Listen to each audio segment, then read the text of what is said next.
আমি আহ, যেটি বলছিলাম, সামনে কি মহাবিপদ, এই শিরোনাম নিয়ে কথা বলতে চাই। কারণ প্রধান উপদেষ্টা তার ভাষণে একটা মহাবিপদের বলেছেন যে সামনে যদি নির্বাচন নিয়ে ঐক্য না থাকে তাহলে মহাবিপদ।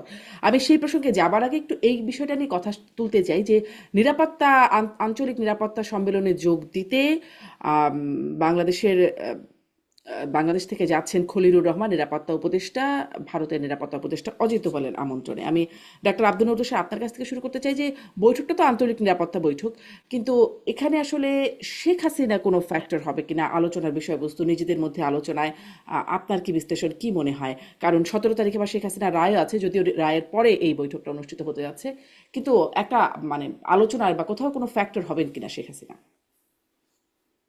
না, এই ধরনের আন্তর্জাতিক নিরাপত্তা সম্মেলনে একজন ব্যক্তি কখনো ফ্যাক্টর হবেন না, কিন্তু যেটা ঘটবে সেটি হচ্ছে যে আঞ্চলিক নিরাপত্তা আসলে এক ধরনের আঞ্চলিক সহযোগিতার মধ্যে দিয়ে তৈরি হয়। ফলে বিগত সরকার যেহেতু 16 বছর ক্ষমতায় ছিলেন, সেই সময় আঞ্চলিক নিরাপত্তা সংক্রান্ত যত চুক্তি, যত সমঝোতা কিংবা অন্যান্য যত ধরনের সহযোগিতা হয়েছে, এই বিষয়গুলি ধারাবাহিকতা কিভাবে রক্ষিত হবে এটা নিয়ে আমার ধারণা যে এক ধরনের প্রশ্ন থাকতে পারে। কেননা পরিবর্তিত পরিস্থিতিতে আহ, বর্তমান যে সরকার, অন্তর্বর্তী সরকার, সেখানে একাধিক ব্যক্তি এবং কিছু রাজনৈতিক দল প্রচুর পরিমাণে আহ, কথা বলেছেন এমন ভাবে যেন আহ, ভারত এবং অন্যান্য কিছু দেশ আমাদের নিরাপত্তা জনিত হুমকি, বরং আঞ্চলিক নিরাপত্তার সহযোগী না। ফলে আমার মনে হয় যে এক ধরনের শীতল একটা সম্পর্ক যেহেতু তৈরি হয়েছে, তাই এই ধরনের একটি আন্তর্জাতিক সম্মেলনে আহ কতটুকু ওয়ার্ম ওয়েলকাম হবে কিংবা কতটুকু উষ্ণ আলোচনা হবে, এই বিষয়গুলি হয়তো একটা চিন্তার বিষয় হতে পারে। আর আরেকটি হচ্ছে যে সম্পর্কে যদি কোনো বরফ থাকে, সেই বরফ গলানোর বিষয়টা আমার কাছে মনে হয়েছে যে আমাদের তরফ থেকে করতে হবে, কেননা সম্পর্কে এক ধরনের উত্তাপ তৈরি করার বিষয়টাও কিন্তু আমরাই করেছি। তাই আমার সেরকম মনে হয় কিছু যে করা হবে বলে আপনার মনে হয়? মানে আপনি বলছেন করতে হবে, করা কি হবে বলে মনে হয়? করার আমার ধারণা হয়তো একটা চেষ্টাও থাকবে, কেননা সামনে যেহেতু নির্বাচন আছে, নির্বাচনের আগে আহ কিছু সমস্যা কিন্তু থাকে। যেমন নির্বাচনের সময় অবৈধ অনুপ্রবেশ বন্ধ করা, সীমান্তে এক্সট্রা নজরদারি রাখা, নির্বাচনের সময়ে আহ সীমান্ত চৌকিগুলিতে অধিকতর নজরদারি করা, পণ্য আমদানি রপ্তানির ক্ষেত্রে বিশেষ লক্ষ্য রাখা যাতে কোনোভাবেই অবৈধ কোনো অস্ত্র কিংবা সরঞ্জাম বাংলাদেশে প্রবেশ না করে নির্বাচনকালীন হুম। সময়ে বা তার আগে।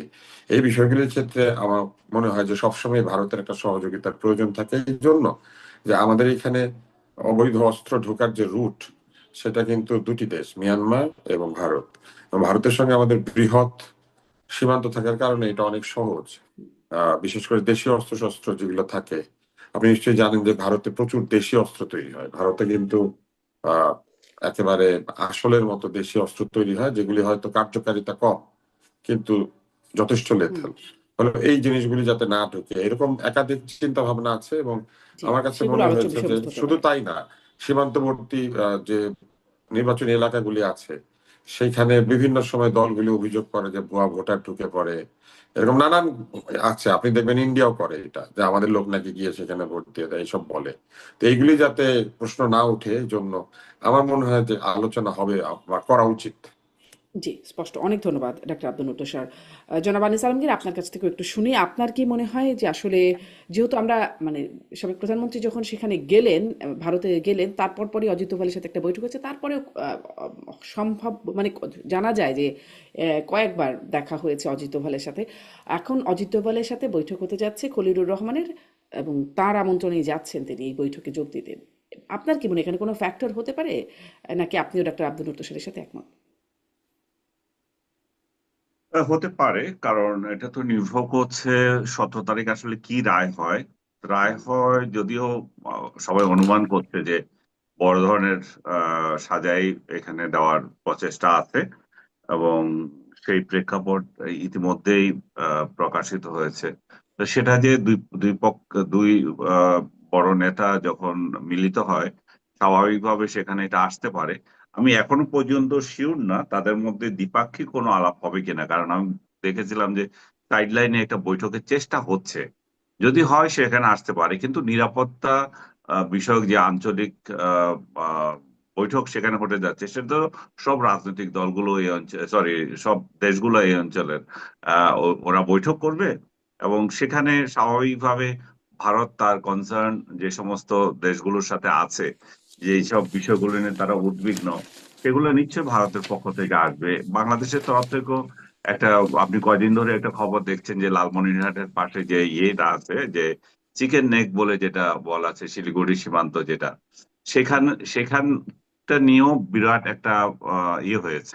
আর বাংলাদেশ আছে করিডোরের দক্ষিণ দিকে, আর ভুটান আছে করিডোরের উত্তর দিকে, আর চীন আছে একটুখানি দূরে, এই যে তিব্বত অঞ্চল যেটা ভুটানের ওপারে উত্তরের উত্তরের দিকে আছে এটা। হুম, তো এই পরিস্থিতিতে,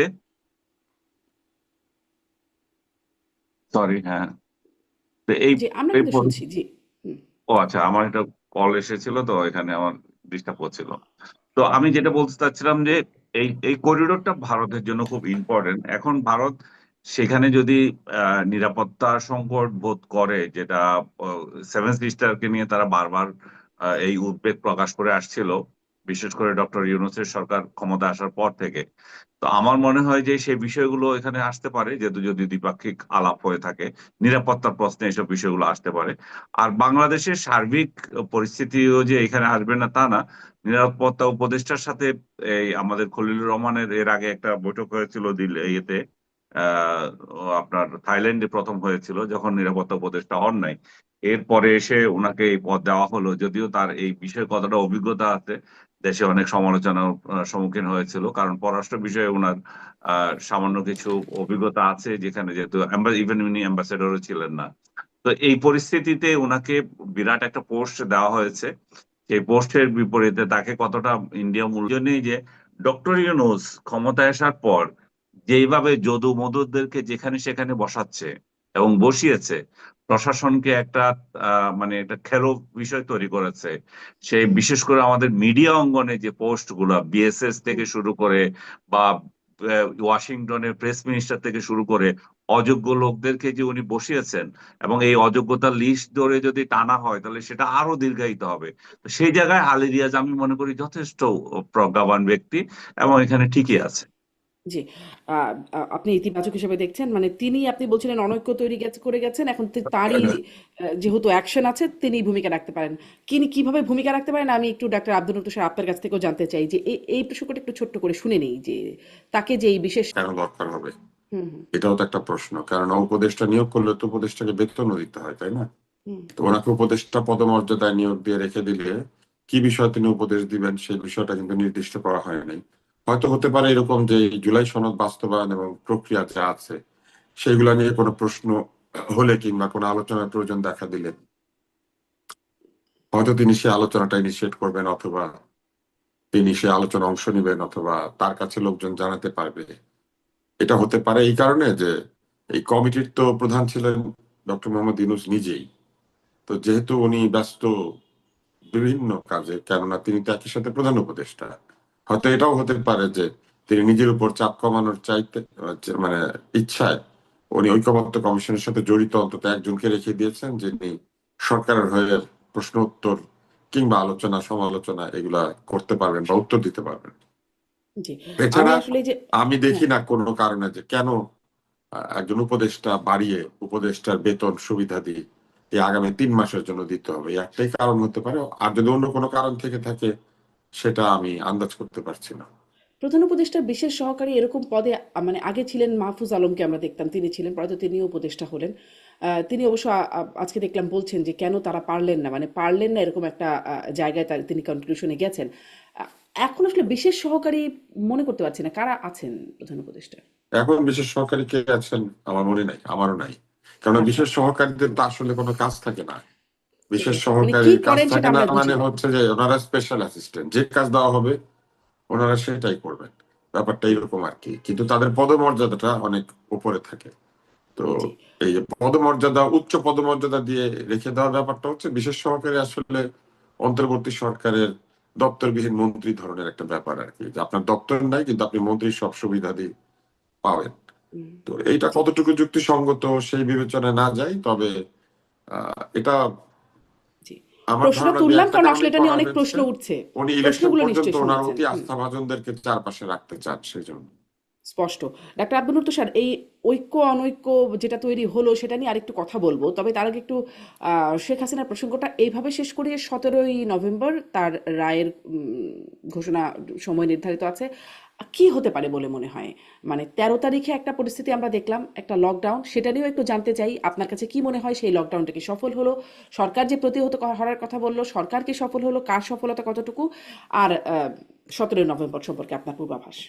যে কোনো লকডাউন বলেন, হরতাল বলেন, অবরোধ, বয়কট যাই বলেন, এগুলি দুই ভাবে সফল হয়। একটা হচ্ছে আতঙ্কিত করার মাধ্যমে, এবং আতঙ্কিত করার এই প্রক্রিয়াটা হচ্ছে এক ধরনের পিকেটিং, কিংবা এই কিছু পোড়ানো, শব্দ করা, টায়ার পোড়ানো থেকে শুরু করে গাড়ি পোড়ানো, বা কিছু মালামাল, বা অনেক সময় আরো বৃহৎ ক্ষতি করে এক ধরনের আতঙ্ক ছড়ানো হয়। এইভাবে একটা সফলতা আসে।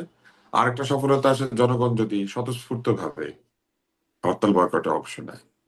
তো গত যে লকডাউনটি আমরা দেখেছি মূলত ফেসবুকের মাধ্যমে জানাজানি হয়েছে।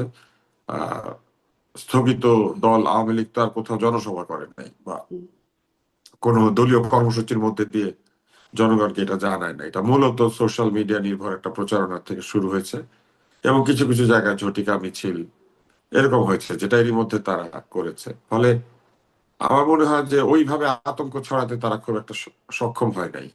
কিন্তু তারপরও অনেকাংশে ঢাকা শহরে এবং দেশের বিভিন্ন জায়গাতে গাড়ি ঘোড়া চলে নাই। এর একটা বড় কারণ হচ্ছে আতঙ্ক সরকারই ছড়িয়েছেন এবং আওয়ামী লীগ বিরোধীরা ছড়িয়েছেন। যেভাবে তারা রাস্তায় নেমে এসেছেন, সারাদিন মিছিল করেছেন, আওয়ামী লীগ ঠেকাতে চেয়েছেন, 32 নম্বরের আশেপাশে পাহারা দিয়েছেন, মানে তারা আওয়ামী লীগ ঠেকাও কর্মসূচি পালন করেছেন ওই দিন। তো লাঠি সোটা হাতে যদি কেউ রাস্তায় থাকে, সাধারণত মানুষ তখন ওই রাস্তায় অ্যাভয়েড করে, ওই দিন বের হতে চায় না। মূলত এই লকডাউন সফল করেছেন অন্তর্বর্তী সরকার এবং তার মিত্র রাজনৈতিক দলগুলি। কেননা অন্তর্বর্তী সরকার অনেক কথাবার্তা বলেছেন যে এটা ঠেকানো হবে, বা সব ধরনের ব্যবস্থা নেওয়া হয়েছে, চূড়ান্ত নিরাপত্তা আছে, এই ধরনের কথাবার্তা বলেছে। অন্যদিকে কিছু লোক রাস্তায় প্রচুর হুজ্জত হাঙ্গামা করেছে, মানুষজনকে প্রহার করেছে। আগের সরকারের মতে মানুষের মোবাইল বের করে করে চেক করেছে মোবাইলের মধ্যে কি আছে, কোনো আপত্তিকর ছবি আছে কিনা। আগের সরকার যেমন আপত্তিকর ছবি মনে করতো বেগম খালেদা জিয়ার ছবি, এই সরকার নিশ্চয়ই কার ছবি খুঁজেছে আপনারা বুঝতেই পারছেন। ফলে স্বভাব চরিত্র আইন শৃঙ্খলা রক্ষাকারী বাহিনী বলেন আর সরকার বলেন বদলায় নাই। হুম। হরতাল তাহলে বয়কট এইভাবে কি এগুলা আসলে ডাকে সরকারের আওয়ামী লীগ বিরুদ্ধে। তার গায়ে যে কালিগুলো ছিল আস্তে আস্তে এভাবে কি মুছে ফেলছে, যে যে তার গায়ে যে না, কালি ছিল সেই কালি না, কালী এখন? মোছা এত সহজে সম্ভব না। আওয়ামী লীগ হুম, মনে মনে খুব আশা করে। আওয়ামী লীগ তো খুব আশাবাদী টাইপের দল, মানে অনেক অন্যায় করে তারপরে ভাবে যে লোকে ভুলে যাবে। তো লোকে এত সহজে ভুলে না। আসলে আওয়ামী লীগ বড় বড় রাজনৈতিক ব্লান্ডার করেছে। আমরা শুধু মনে করছি যে আওয়ামী লীগের ভুলগুলা এই 5ই আগস্ট বা জুলাই মাসের, জুলাই থেকে 5ই আগস্ট পর্যন্ত কয়েক মাসের ভুল, ব্যাপারটা তা নয়। আওয়ামী লীগ মোটা দাগে বৃহৎ বৃহৎ যেসব ভুল করেছে সেটার কালমিনেশন বা সেটার একটা ফলাফল হচ্ছে এই আন্দোলন। ফলে আওয়ামী লীগ যদি মনে করে এই 16 বছরে তৈরি করা বিরাট অনাস্থা, মানুষের মনে ক্ষোভ, হতাশা, অনেক মানুষের অপ্রাপ্তি, এমনকি দলের অভ্যন্তরে চরম অনৈক্য, এবং দলের ভেতরে ত্যাগী নেতা কর্মীদেরকে মূল্যায়ন না করে সুবিধাবাদী কাউয়াদেরকে, ওবায়দুল কাদেরের ভাষায়, মূল্যায়ন করা, এরকম অসংখ্য আওয়ামী লীগের ভুল। এবং সেই সব ভুলের মোচন এরকম একটা লকডাউন টকডাউন দিয়ে সম্ভব হবে না। আওয়ামী লীগের অত্যন্ত গভীরভাবে তাদের দল নিয়ে চিন্তা ভাবনা করা হুম, উচিত, তাদের ভুল ত্রুটি বিচার বিশ্লেষণ করা উচিত।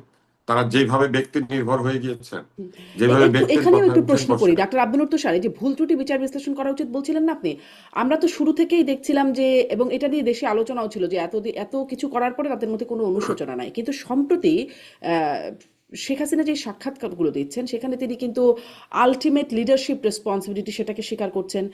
মর্নিং চায়না পোস্ট সম্ভবত সেই পত্রিকায় তিনি বলছেন যে তার প্রশাসনের মানে অপ্রয়োজনীয় রক্তপাতের কারণে তিনি অনুশোচিত, রিগ্রেট, মানে এই রিগ্রেট শব্দটা, রিগ্রেট করেন তিনি, এরকম এই শব্দটা ব্যবহার করা হচ্ছে। না, দেখেন, এটা আসলে আপনি কিভাবে দেখেন? অনুশোচনা, অনুশোচনা হচ্ছে রিপেন্টেন্স, রিগ্রেট ঠিক অনুশোচনা না। হ্যাঁ। ফলে আপনি যদি বলেন যে প্রকৃত অনুশোচনা, সেই অনুশোচনার ছাপ খুব একটা কারোর মধ্যেই দেখা যাচ্ছে না। কারণ অনুশোচনা করতে গেলে প্রথমে ভুলগুলোর কথা বলতে হবে, যে তারা কি কি ভুল করেছেন এবং তারপরে কোন কোন ভুলের জন্য তারা অনুশোচনা করেন, কোন কোন ভুলের পেছনে যৌক্তিক কারণ আছে, কোন কোন ভুল তারা না বুঝে করেছেন, মানে এই কথাগুলি নিশ্চিতভাবে মানুষকে বলতে হবে। এরকম ধোয়া ধোয়া কথাবার্তা বললে আসলে সেটা অনুশোচনা হয় না। জি, আপনি ঠিক আর বলেছেন আসলে। আলটিমেট লিডারশিপ রেসপন্সিবিলিটি এইটা যে বলা, এটাও এক ধরনের পেঁচানো কথাবার্তা বলা। কারণ আমরা দেখেছি আওয়ামী লীগ স্লোগান দিত যে কারো হাতে দেশ থাকলে পথ হারাবে না বাংলাদেশ। তাহলে এই আলটিমেট লিডারশিপ রেসপন্সিবিলিটি না, সকল কাজের রেসপন্সিবিলিটি নিয়ে এখন একতান্ত্রিক একটি শাসন ব্যবস্থা তৈরি করার পরে যা কিছু ঘটবে, কেউ চাক বা না চাক, তার দায় দায়িত্ব তো একনায়কের ঘাড়েই যাবে। এবং দেশে যে একনায়কতন্ত্র ছিল, এইটা তো আওয়ামী লীগের আমলে সোহেল তাজ একবার লিখে দিয়েছিলেন যে একনায়কের কি কি ক্রাইটেরিয়া থাকে এবং কাকে একনায়কতান্ত্রিক সরকার বলে। আপনি যদি ওই স্টেটাসটা বের করে বা তার লেখাটা বের করে দেখেন, তাহলে দেখবেন যে সকল কাউন্টে আওয়ামী লীগ একটা একনায়কতান্ত্রিক স্বৈরাচারী দলে পরিণত হয়েছিল। একটি গণতান্ত্রিক দল যে কিনা সবসময় নির্বাচন করেছে ঠিক মতো, যে কিনা চেষ্টা করেছে মানুষের কাছে থাকার জন্য, সেই দলটা ক্ষমতায় বসে 16 বছরে এইভাবে গণতন্ত্রহীন, সিদ্ধান্তহীন, মানুষের সাথে সম্পর্কহীন, ত্যাগী নেতা কর্মীদের মূল্যায়নহীন, টাকার বিনিময়ে পদ পদবি বিক্রি করা, টাকার বিনিময়ে সিদ্ধান্ত বদলানো, টাকাওয়ালা লোকদের সাথে ডিনার করা, লাঞ্চ করা, টাকাওয়ালা লোকদেরকে সাথে নিয়ে দেশ বিদেশ ভ্রমণ করা, এইগুলিতে যখন লিপ্ত হয়ে গিয়েছিল, কয়টা অনুশোচনা আসলে। আর হুম। মানে আমরা বলবো তাদের দলের কাছে অনুশোচনা করা উচিত, দলের লোকদের জি। কাছে মাপ চাওয়া উচিত, জাতির কাছে মাপ চাওয়া উচিত, যাদেরকে হত্যা করা হচ্ছে তাদের কাছে মাপ চাওয়া উচিত, হুম। ক্ষতিপূরণ দেওয়া উচিত, এবং মানে যদি এই বিচারে মাফের প্রমাণিত তালিকা হয় ধরে মাফ চাইতে চাইতে তাহলে মানে সেটা তো শাস্তিও পাওয়া উচিত। না বিশাল এটা একটা তালিকা। না না এটা করতে হবে। কারণ জি। যখন আওয়ামী লীগ শাসন করেছে তখন এরকম তালিকা ধরে ধরে মাপের কথা বলতো, তাহলে নিজেরা মাপ চাওয়ার সময় কেন তালিকা ধরে ধরে করবে না? জি, আমি মনে করি স্পষ্ট না যে ডাক্তার আওয়ামী আব্দুল লীগের তুষার। আমি মনে জি। করি না যে আওয়ামী লীগের সহজে মানে এক দুই শব্দে মাপ চাওয়ার কোনো সুযোগ আছে। অনেক ধন্যবাদ। আমি আনিস আলমগীর, আপনার কাছ থেকেও এই প্রসঙ্গটা নিশ্চয়ই শুনবো যে শেখ হাসিনা যেভাবে এখন উম, মানে আমি সাউথ চায়না মর্নিং পোস্টের বিষয়টা খুললাম একটু যে আসলে ঠিক কি বলেছে। তারা শিরোনাম করেছে, Bangladesh Hasina regrets student bloodshed but slams trial as judicial mockery. ওই যে আমি দেখছিলাম যে আমি ভুল শব্দ ব্যবহার করলাম না, আসলে রিগ্রেট শব্দটা ব্যবহার করছেন তিনি, আসলে সেটাই বলছেন যে প্রশাসনের অপ্রয়োজনীয় রক্তপাত হয়েছে, সেটার জন্য তিনি অনুসূচিত। আপনি আসলে অনুতপ্ত। এটাকে যে অনুতপ্ত, অনুশোচিত বা অনুতপ্ত, যে সেটিকে আপনি কিভাবে দেখছেন? এই অনুশোচনা বা লিডারশিপ রেসপন্সিবিলিটি স্বীকার করা, সেটিকে আপনি কিভাবে দেখছেন? তারপর আসি 17 নভেম্বর বা 13 নভেম্বর লকডাউন, আগে এটা একটু ছোট করে শুনি। না, এইটা আমি বারবার বলছিলাম, আওয়ামী লীগের অনুশোচনা অনুতপ্ত হওয়ার যে বিষয়গুলো আছে অবশ্যই হওয়া উচিত। কারণ এত রক্তপাত হলো জুলাইতে, আগস্টে, এতগুলো মানুষ মারা গেল, একটা রাজনৈতিক দল বিদায় নিল, তারা সেটা নিয়ে কথা করবে, কিছু বলবে না একটা সরকার, সেটা তো হতে পারে না। তো আপনি যদি আসলে অনুতপ্ত হয়ে থাকেন, অনুশোচনা হয়ে থাকে, আপনি যদি মনে করেন যে আপনার কালেকটিভ লিডারশিপে ভুল ছিল, আপনার প্রশাসনের ভুল ছিল, আপনি এগুলোকে এভাবে চান নাই, তাহলে সেটার জন্য আপনার অনুতপ্ত কেন, আপনার ক্ষমা চাওয়া উচিত। এবং এই ক্ষমাটা আমি মনে করি যে এই কোন পত্রিকার সাথে কোন কথা দিয়ে আমি চাইবো না, আমি চাইবো আমার রাজনৈতিক দলের একটা সিদ্ধান্ত দিয়ে। তারা যেহেতু এখনো কোনো দলটাকে কমিটি বিলুপ্ত করে নাই, তো যেহেতু কমিটি বিলুপ্ত করে নাই, তাহলে কমিটি দিয়ে সেটা চাইতে পারে যে তাদের তাদের রাজনৈতিক কার্যক্রম এখন যেভাবে চলছে সেভাবে করতে পারে। তারা, তাদের ফ্যাক্ট তো আছে, তাদের কমিটি তো এখন এক্সিস্ট করছে। এবং সেটাও আরেক ধরনের মানে আহ, খারাপ কাজ বলবো আমি, যে একটা অভ্যুত্থানের পরে আপনার সরকার পরিবর্তন হয়ে গেল, আপনি সেই সমস্ত ক্রিমিনাল গুলোকে আপনার পাশে রেখেছেন যাদের কারণে এত সব ঘটনা ঘটলো। আপনার দলের লোকদের, যে দুর্বৃত্ত লোক যেগুলো ছিল, সেগুলোকে কোনো সাজা দিলেন না আপনি। হুম। আপনি অন্তত 100 লোককে তো আপনি এখান থেকে বহিষ্কার করতে পারতেন যে এই সমস্ত দুর্বৃত্তরা আমার এখানে থাকবে না। আমরা এমন একটা স্বচ্ছ রাজনৈতিক দল করতে চাই যাদের হাতে রক্ত থাকবে না, যারা এই জুলাই ঘটনার মধ্যে যদি কারো ইনভলভ হয়ে থাকে, আমাদের দৃষ্টিতে আমরা তাদেরকে ইয়ে করে দেব, বিচার আগে করে দেব। এখন আপনি কোনো বিচারই করেন না, আপনার শেখ পরিবারের সবাই সবার আগে পালায়, এবং আপনি যে আসবেন আবার যে এই শেখ পরিবার নিয়ে আসবেন না, আপনি যে এই দুর্বৃত্তদের নিয়ে আসবেন না, তার তো কোনো গ্যারান্টি নাই।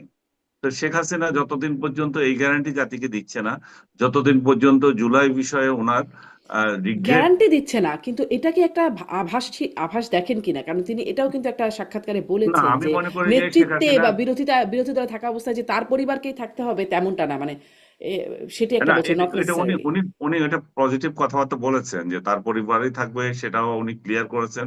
সেটা আমি সাধুবাদ জানাই যে উনার নেতৃত্বের পরে যে উনার পরিবারে কেউ আসবে নট নেসেসারি, এটা দল থেকে উঠে আসতে হবে।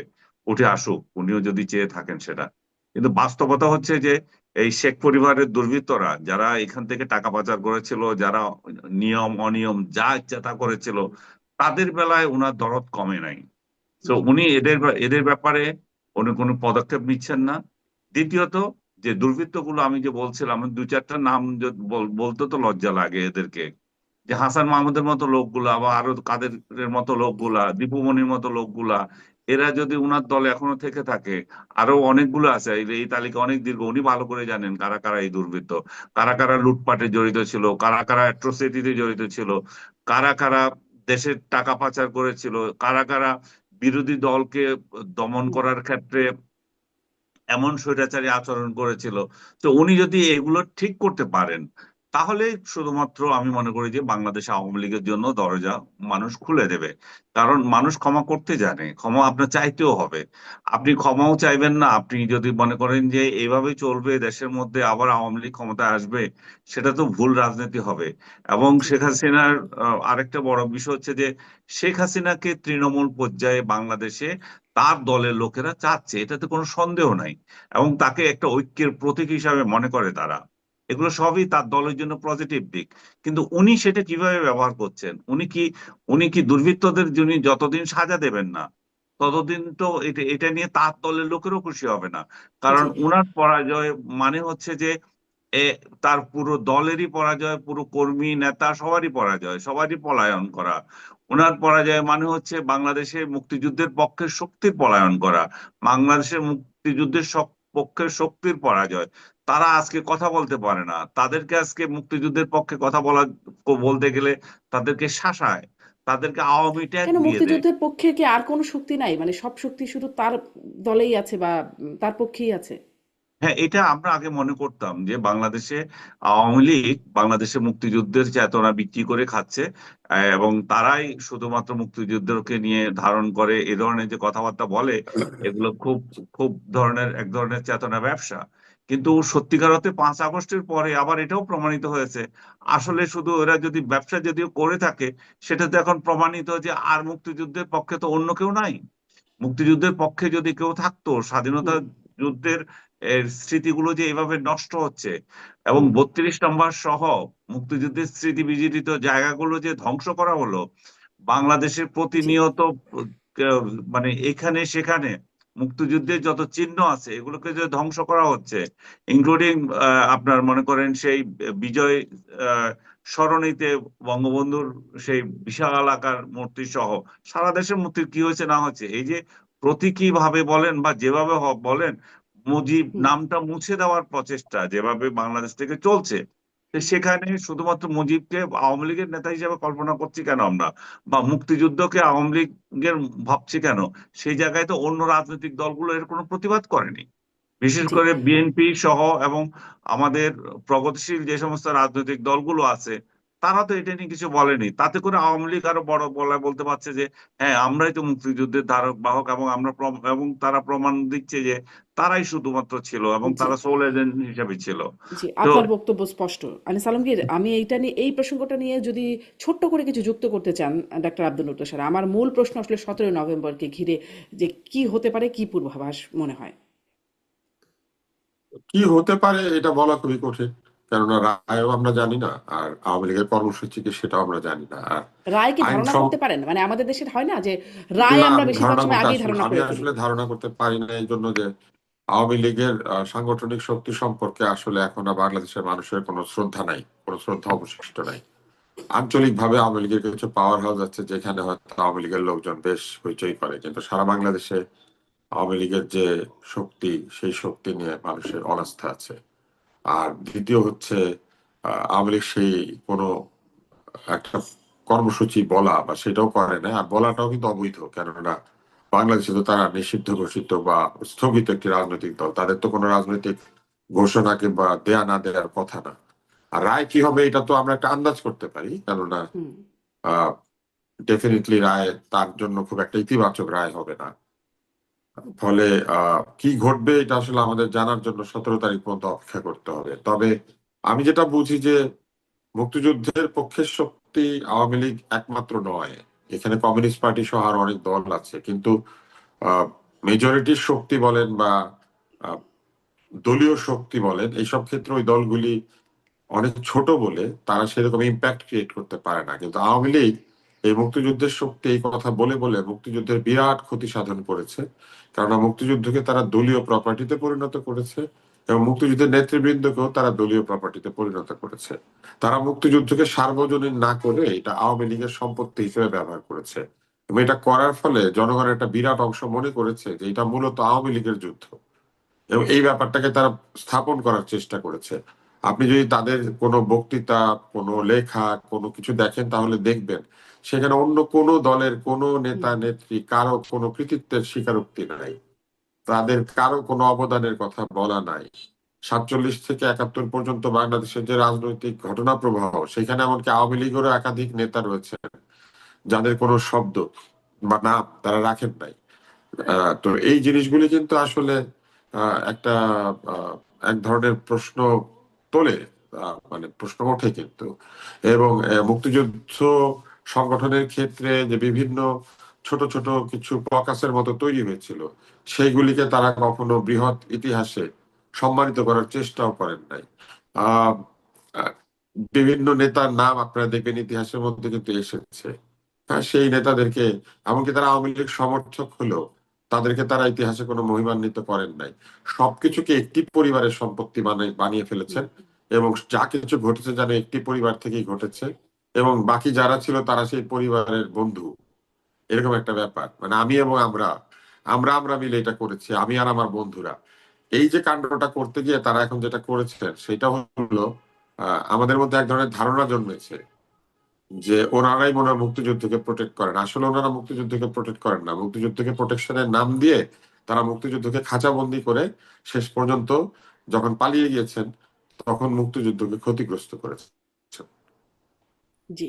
আর ওই যে আপনি বলছিলেন যে রায় কি হবে সেটা নিয়ে আন্দাজ করতে পারেন, সেটা ইতিবাচক হবে না, রায়ের পর পরিস্থিতি কেমন হবে সেটি কি আন্দাজ করতে পারেন? রায় আসলে আন্দাজ করা যায় না, রায় আমরা কি করে আন্দাজ করবো, কেননা রায় তো আসলে বিচারকদের বিষয় এবং রায় আন্দাজ করাটা সঠিকও না, এটা সঠিক প্রক্রিয়া না। আগে থেকে রায় বলা কিংবা আগে থেকে রায় নিয়ে চিন্তা ভাবনা করা, তবে নিশ্চয়ই কঠোর দণ্ড হবে, এটা তো ভাবার কোনো হুম। কারণ নাই হুম। যে এই আদালত, যে আদালত বিচার করছে তার প্রতি কোনো কারণে সফট হবে, এটা তো ভাবার কথা না। এবং এই এইটি তো, এই যে বিচারটা যে হচ্ছে এত দ্রুত সময় বিচার করে রায় দিয়ে দেওয়া হচ্ছে, এটাও তো একটা চাপ ছিল তো এই আদালতের উপরে যে আহ, প্রতীকী বিচার বা কিছু কিছু হুম। মানুষের বিচার সম্পন্ন করতে হবে। তো মামলা তো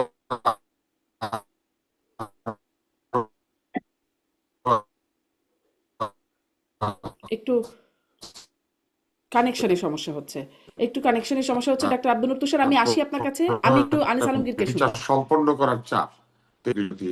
তার যারা যারা আহত নিহত হয়েছেন জি। তারাও তো বলছেন, তাই না? তো রায় তো খুব মানে প্রীতিকর হওয়ার কথা না। জি, ধন্যবাদ ডাক্তার আব্দুল তুষার। একটু কানেকশনেও সমস্যা হচ্ছিল, যদিও সেটা এখন চলে গেছে। আনিস আলমগীর, আপনার কাছ থেকেও শুনি যে আপনি কি মানে আপনি কি মনে করতে পারেন রায়ের বিষয়ে কোনো আন্দাজ করতে পারেন কিনা? সেটি করা ঠিক না যদিও বলছেন ডাক্তার আব্দুল তুষার, কিন্তু আমরা আসলে দেশের মানুষের মধ্যে এটা একটা বড় আলোচনা, কি হতে পারে রায়, আর রায়ের পরে পরিস্থিতি কি হতে পারে। তাই কি হতে পারে সেটা অবশ্যই আন্দাজ করা যায়, কারণ এদের জন্য বিশেষ বিশেষজ্ঞ হওয়ার তো দরকার নেই। আমাদের ক্ষমতাসীন সরকার যারা থাকে তাদের পক্ষে রায় লেখা হয়। বাংলাদেশের অতীত ইতিহাস গুলো কি বলে, একই তো ঘটনা। এবং এই রায় কি হবে সেটা বিচারক এবং তার আইনজীবী, শেখ হাসিনার আইনজীবীর আলাপের মধ্যেও দিয়ে ফুটে উঠেছে।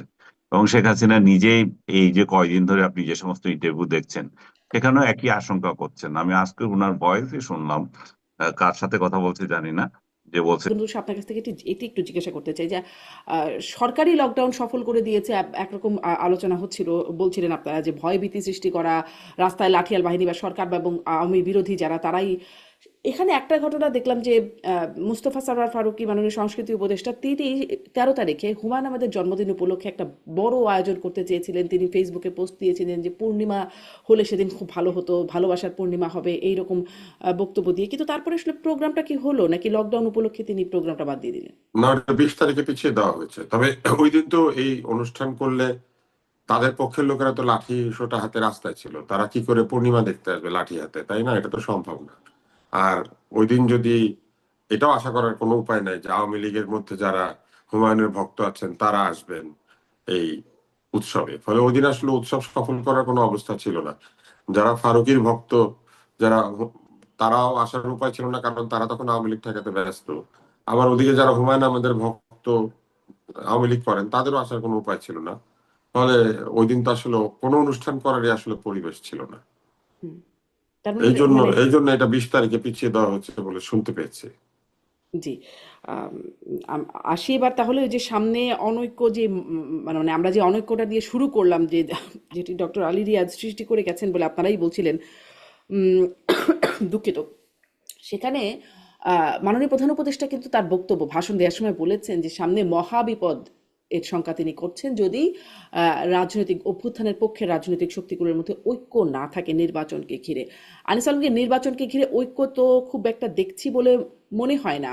জামাত ইসলাম আঙ্গুল বাঁকা করার হুমকি দিয়েছে। জামাতের আমির তো বলেই রেখেছেন যে 26-এ কোনো নির্বাচন হবে না যদি না জুলাই সনদ ইস্যুতে গণভোট নির্বাচনের আগেই সেটি হতে হবে, তাছাড়া 26-এ কোনো নির্বাচনের সম্ভাবনা নাই। পরিস্থিতি বা তারা যে তাদের অবস্থান বদলে এসেছেন এমন কিছু আভাস পেয়েছেন কিনা? যদি অনৈক্য এরকম থেকে থাকে তাহলে আপনি আসলে কত নম্বর বিপদ সংকেত দেখেন সামনে? আমি বিপদ সংকেতের কথা বলবো না, কারণ অনৈক্য যে খুব বেশি দিন স্থায়ী হবে তাও না। কারণ এই জন্যই যে বিএনপি ইলেকশনের জন্য ডেসপারেট, তারা যে কোনো মূল্যে ইলেকশন করবে। এবং আজকেও দেখেন মির্জা ফখরুল তার স্টেটমেন্টে বলেছেন যে আপনার জামাতকে উদ্দেশ্য করে, যদি আপনারা নির্বাচনে না আসেন তাহলে ওই দলটা ভেনিশ হয়ে যাবে বা তাদের ক্ষয়ক্ষতি হবে। তো তার মানে কি? তার মানে হচ্ছে যে তারা নির্বাচনে যাবে এবং অন্যদেরকেও আসতে বলছে। এখানে যে অনেককে যে কথাটা বলা হচ্ছে, জুলাই আহ সনদ বাস্তবায়নের ক্ষেত্রে আহ আহ, বিরোধী যারা, বিএনপি বিরোধী যারা আছে, তাদের এক ধরনের প্রচেষ্টা আছে যে বিএনপি কে সংস্কার বিরোধী হিসাবে একটা ট্যাগ দেওয়া। এই এই প্রচেষ্টা তারা আগাগোড়া করে যাচ্ছে। বিএনপি এখন সেটা কিভাবে সামাল দেবে সেটা হচ্ছে বিষয়, কারণ বিএনপি সংস্কারের বিরোধিতা করছে না। আবার যে পদ্ধতিতে এই গণভোটের ব্যবস্থা করা হচ্ছে সেটাতে তাদের আপত্তি থাকা স্বাভাবিক, কারণ কারণ 17ই আগস্ট যে আহ, সনদে তারা অক্টোবর। স্বাক্ষর করেছিল, সেই সনদ তাদের নাই। এটা ভিন্ন ধরনের একটা সনদ আসছে। এবং যে উদ্ভট কিছু প্রশ্নমালা দিয়ে যে গণভোট করতে যাচ্ছে, সেটাতে নিরক্ষর লোকেরা তো বোঝার কোনো সম্ভাবনা নাই, অক্ষর জ্ঞান সম্পন্ন লোকেরাও যেতে এটা বুঝবে না। তো তাহলে বিএনপির কি করা উচিত? হাঁ বলে দেওয়া? হাঁ তো তারা বলতে পারে না, কারণ এগুলো এখানে অনেকগুলো যেগুলো তারা দ্বিমত পোষণ করেছিল বা ভিন্ন মত দিয়েছিল, এরকম 8-10টা ইস্যু রয়ে গেছে। এবং সচিব মির্জা ফখরুল ইসলাম আলমগীর সম্প্রতি একটা আলোচনায় বলেছেন মানুষ গণভোট বোঝে না, জুলাই সনদ বোঝে না, মানুষ বোঝে নির্বাচন।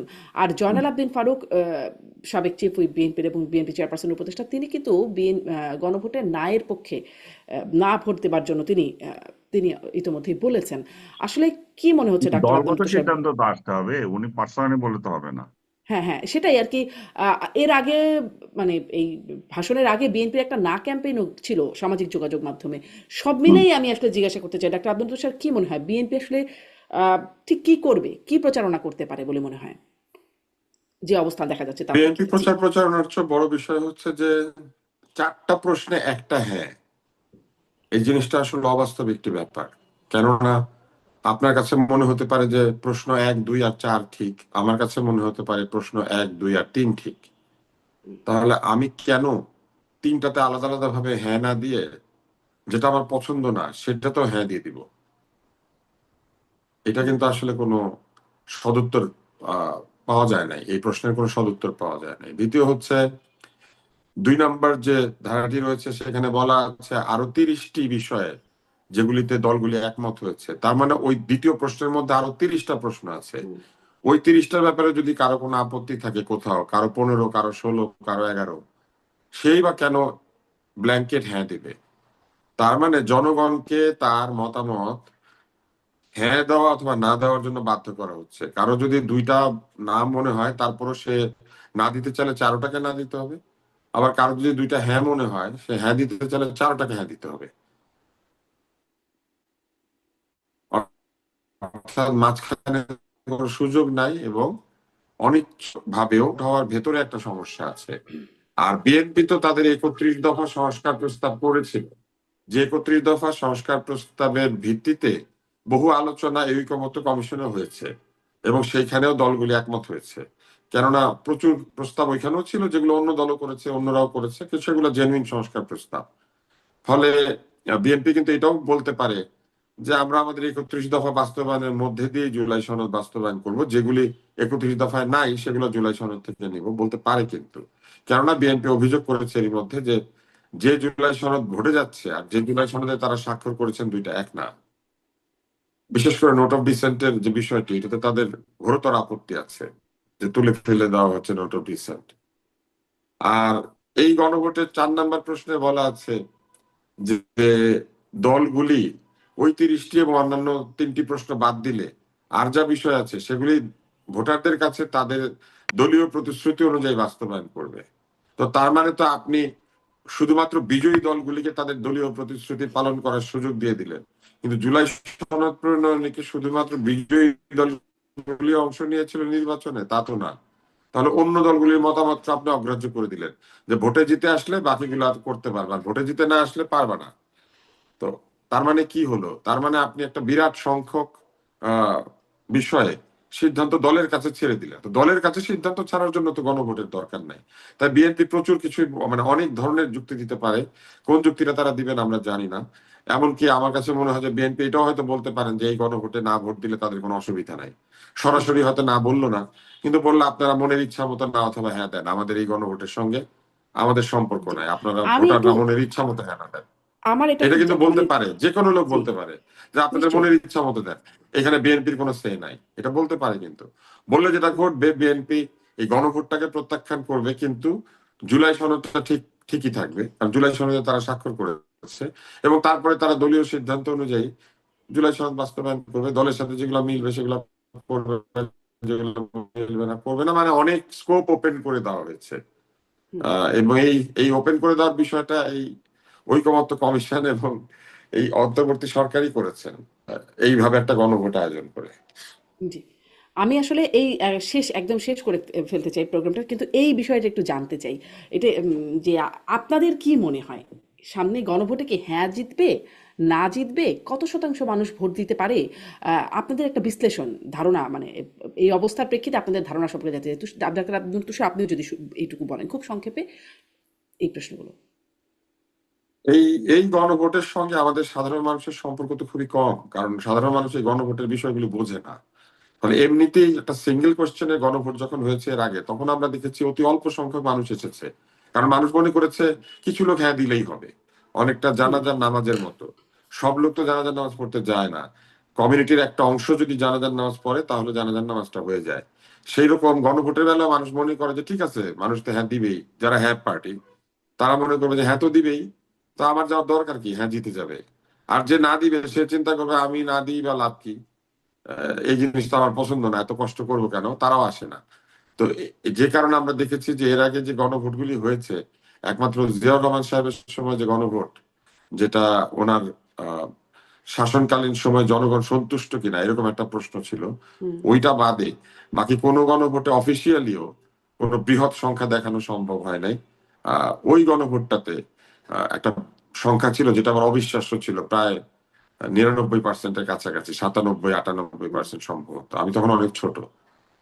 তো এছাড়া কাগজে কলমে ভোটের পার্সেন্টেজ যাই হোক না কেন, সাধারণত গণভোটে 20%, 18%, 25% লোক হয়, আর হয় না। তো তার মানে এই গণভোটটা এরকম হয়ে যাওয়ার সম্ভাবনা। কিন্তু একটা কথা আছে, যেহেতু গণভোট আর ভোট একসাথে হবে, তাতে করে বহু মানুষ একসাথেই ভোট দিতে পারছে, দিয়ে হুম, দিবে, তাতে করে ভোটের পার্সেন্টেজ আর গণভোটের পার্সেন্টেজ সমান হয়ে যেতে পারে, একটা সম্ভাবনা আছে, বা কাছাকাছি হতে হুম, পারে। হুম, আপনি ঢুকবেন শুধু গণভোটটা না দিয়ে বের হয়ে যাবেন, দিলেন না ভোটটা, অ্যাবস্টেইন করলেন, এটা তো হতে পারে। আর আমরা তো এখনো জানি না, এই সরকার তো বাধ্য করে। যদি এরকম করে যে আগে গণভোটে হ্যাঁ না দেওয়ার পরে আপনার হুম, ব্যালট ওপেন হবে, তাহলে জোর করে হ্যাঁ না ভোট দিতে বাধ্য করবে আর কি। তো জি। সেরকম আল- হলে পরে আমার কাছে মনে হয় যে মানুষ বিরক্ত হবে এবং তাতে করে নায়ের দিকে পাল্লা ঝুঁকে পড়তে পারে। আর জি। কিছু কিছু দল তো অবশ্যই না ক্যাম্পেইন করবে। আওয়ামী লীগ লুকিয়ে আছে বা পালিয়ে আছে, কিন্তু আওয়ামী লীগের ভোটাররা কি আর ভোট দিতে যাবে না? কোনো কারণে যদি আওয়ামী লীগ গণভোটকে না দিতে বলে, তাহলে তো একটা বিরাট সংখ্যক ভোট নাতে পড়ার সম্ভাবনা আছে। আনিস আলমগীর, আপনার বিশ্লেষণ। এটা তো আওয়ামী লীগ যদি নাতে ভোট দেয়, আহ, তা আওয়ামী লীগ ভোট দিতে যাবে কিনা সেটা তো বড় কোশ্চেন, কারণ আওয়ামী লীগ ভোট বর্জন করার আহ্বান জানিয়ে দিয়েছে। তো আওয়ামী লীগের নাই ভোট দেওয়ার বা যদি যায়ও, এটা খুবই যে সিগনিফিকেন্ট হবে তা না। এখানে পুরোটাই নির্ভর করছে বিএনপির উপর। বিএনপি যদি না ভোটের পক্ষে সুর তোলে, আপনি যেভাবে বলছিলেন, দু হুম, একজন নেতা ওইভাবে বলছিল, তাহলে এটা একটা ডিজাস্টার হবে। এটা কোনোভাবেই জেতার কোনো সম্ভাবনা নাই। কারণ ভোটের অঙ্কে অন্যদের এই ভোট নাই যে এটা কি জিতিয়ে আনতে পারবে, এটা হাঁ করতে পারবে। কারণ অতি নগণ্য বিএনপি, জামাত এবং আদার্সদের যে ভোট, জনগণ তো নিজে বুঝে না এটা। তো জনগণের তো এটা মাথা ব্যথাই নাই। তো জনগণকে বুঝাবে যে বিএনপি যদি নাও বলে এবং চুপ করে থাকে, কোনোভাবে এই এই এই ভোটে হাঁ জিতবে না। অনেক ধন্যবাদ জনাব আনিস আলমগীর। দেখা যাক সামনে আসলে কি হয়। বিএনপির অবস্থান আসলে দলীয়ভাবে তো স্পষ্ট হয় নাই, কিন্তু বিভিন্ন জায়গা থেকে ছাড়া ছাড়া ভাবে কিছু অবস্থান। 13 তারিখ ঢাকা লকডাউন, মানে গতকাল আর আগামীকালের কথা। ঢাকাবাসী কি আসলে কেমন আছে, কেমন অনুভব করছে, আতঙ্ক বিরাজ করছে কিনা? আমি মাহমুদ হাবিব আপনার কাছ থেকে শুরু করি। ধন্যবাদ শারমিন আপনাকে এবং আমার সম্মানিত সহ আলোচক সহ যারা শুনছেন তাদেরকে আমি শুভেচ্ছা জানাচ্ছি। আহারে ঢাকাটা আজকে যৌক্তিক একটা আপনি শিরোনাম দিয়েছেন। যাই ঘটুক এই শহরটাকে নিয়েই টানাটানিটা হয়, সেটা আমরাও লক্ষ্য করছি এবং উদ্বেগ নিয়ে লক্ষ্য করছি। 9 তারিখে বাংলাদেশ জামাত ইসলামের যে আয়োজনটা ছিল, সেইখানে এই ঘোষণাটা এসেছে যে ঢাকার চেহারা বদলে দেওয়া হবে। আর তারও বেশ আগে থেকে ঢাকার লকডাউনটা নিয়ে কথা চলছে, যেহেতু 13 তারিখে প্রথম দিকে শোনা গেছিল যে এটা সেই পালিয়ে যাওয়া পালিয়ে যাওয়া হুম, মানে সাবেক প্রধানমন্ত্রী শেখ হাসিনার বিচারের রায় হবে। পরবর্তীতে জানা গেছে আসলে তো রায় হচ্ছে না, রায়ের দিন ঘোষণা হবে। হুম, তো অনলাইনে তো আওয়ামী লীগের ঢাকঢোল থেমে নাই, এটা তো তীব্র গতিতে বাড়ছে। এটা যতভাবে সম্ভব একটা আওয়াজ দিয়ে যতখানি সম্ভব মানুষকে ভীত সন্ত্রস্ত করে তোলা, তার কোনো চেষ্টার তাদের অভাব নাই। সম্প্রতি সেটার সাথে সংযুক্ত হয়েছে সরাসরি এই যে আপনার চোরা গোপ্তা হামলাগুলো। ইতিমধ্যেই একজন বাস চালক, একজন নিরীহ বাস চালক তার বাসের মধ্যে ঘুমন্ত অবস্থায় পুড়ে মারা গেছেন। ফলে এই যে একটা নৈরাজ্যজনক পরিস্থিতি, এবং ঢাকা ঢাকা ব্লক বা যেটাই বলুন না কেন, সেই ঢাকা দামটা ছাড়া এবং ঢাকার হুম, উপরেই সকলের আক্রোশ, এইটাই তো দেখছি। এইটা জনমনের শঙ্কা তো তৈরি করেই শারমিন। রাজনীতি আমরা হুম। যে পর্যায়ে এখন পলিটিক্যালি যদি বলি, ইন্টারনালি আমাদের যে রাজনৈতিক পরিস্থিতি, কতটুকু এখানে মাঠে নামাটা যৌক্তিক, আমি আসলে ঠিক এখন পর্যন্ত জি। বুঝে উঠতে পারিনি। এটা কেবলমাত্র যখন আমি একটা জিনিস আপনাকে বলি, আমরা কি প্রক্রিয়ায় আলোচনা ওই জুলাই সনদটা বাস্তবায়িত হবে, এই আলোচনাটা যখন চলমান ছিল, তখনই কিন্তু এই রাজনৈতিক দলটি মাঠে নেমে এসেছিল। তাদের ভাষায় এটা হচ্ছে মাঠ এবং টেবিল, দুই জায়গাতেই চাপ প্রয়োগের একটা একটা তাদের তাওয়া গরম, ধরন তাওয়া এটা। গরম শব্দটা হ্যাঁ, ব্যবহার করেছিলেন। হ্যাঁ, এক্স্যাক্টলি। এখন তাওয়া গরম করতে গিয়ে তাওয়ার উপরে যে মানুষগুলো আছে তাদের তো জান যায় যায়। আমরা দীর্ঘদিন ধরে কোনো স্বাভাবিক রাজনৈতিক প্র্যাকটিসের মধ্যে নাই। এই হুম, এই ধরেন 5ই আগস্ট পরবর্তী সময় অনেক ধরনের আইন শৃঙ্খলা রক্ষাকারী বাহিনীর কি বলবো, অসহযোগিতাই বলি বা তাদের দায়িত্ব পালনে অনীহা বা ব্যর্থতা বা অপারগতা, যেই শব্দে এটাকে আমি বলি না কেন, বলি তো সাধারণ মানুষ। মব যখন তুঙ্গে, তখনও বলি সাধারণ মানুষ। আপনি যেইভাবেই দেখান না কেন, সাধারণ মানুষই সবসময় বলি। এই যে রাজনৈতিক আলোচনা, যেটা টেবিলে সমাধান করার আমাদের সুযোগ আছে, একটা হুম, যে মোটামুটি ভাবে দেশব্যাপী একটা নির্বাচনী আবহাওয়া, মোটামুটি ভাবে আমি বলবো যে বাংলাদেশের প্রেক্ষাপটে এইবারের নির্বাচনী আবহাওয়াটা বেশ উৎসব মুখর। এখানে নমিনেশন পাবো কি পাবো না, ওই যুদ্ধও একটা উৎসব মুখর যুদ্ধ ছিল। এরপরে যারা যারা পেয়েছেন, জামাত বলুন, যেই দলই বলুন, এই আনন্দটাকে আসলে ঠিক স্থায়ী হতে দেখা গেল না। এটা হচ্ছে মাঠে নেমে আসা, এক ধরনের টেনশন তৈরি করা কথা। যেই ধরনের রাজনৈতিক শব্দাবলী চয়ন করা হয়, আপনাকে আমি বলি সবচেয়ে দুর্ভাগ্যজনক আমাদের এই ধরনের শব্দাবলী। কার বিরুদ্ধে আপনি আসলে এই শব্দগুলো প্রয়োগ করছেন?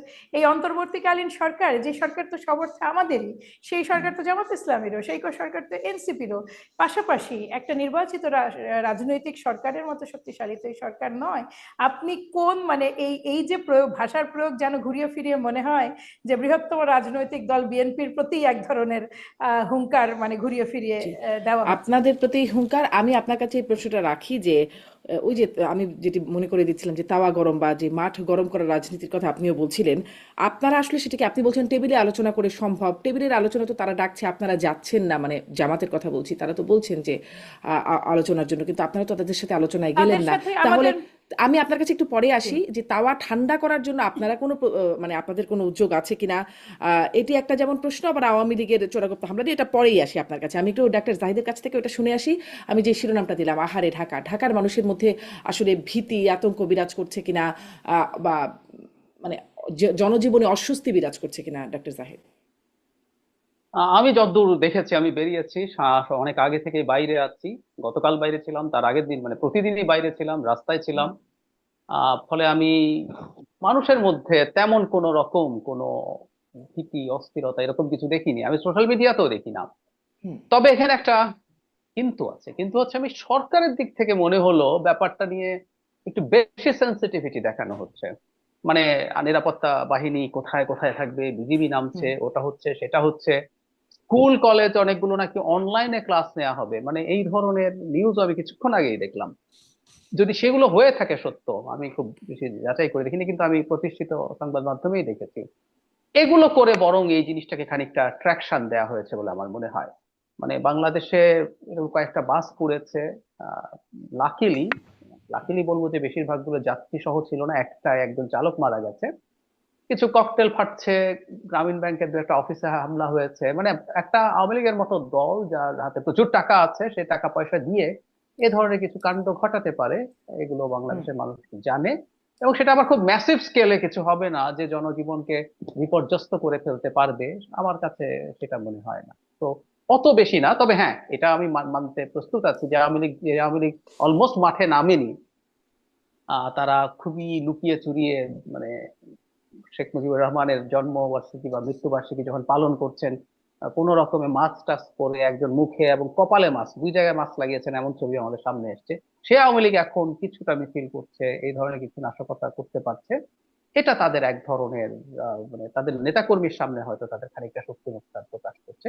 এইটুকু হয়তো আলোচনার মধ্যে আলোচনা আছে। আমি এটা বলতে প্রস্তুত আছি যে আওয়ামী লীগ কি করবে কি করবে না, পারবে কি পারবে না, এই আলোচনা আছে। আওয়ামী লীগ করে কি অর্জন করতে চায়, এই আলোচনাগুলো পলিটিক্যাল স্ফিয়ারে আছে।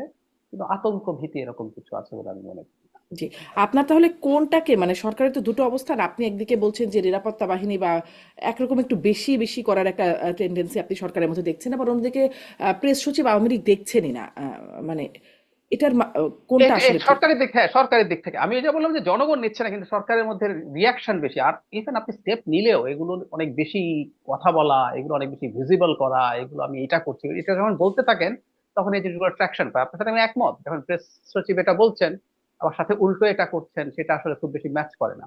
ইটস ভেরি ইম্পর্টেন্ট যে আপনি সেন্সিটিভ হবেন, স্টেপস নেবেন। আইন শৃঙ্খলা পরিস্থিতি সবসময় সরকার ভালো রাখার চেষ্টা করবে, কিন্তু কোনো কিছু নিয়ে যদি হাইপার সেন্সিটিভিটি দেখায়, সেটা প্রবলেম্যাটিক।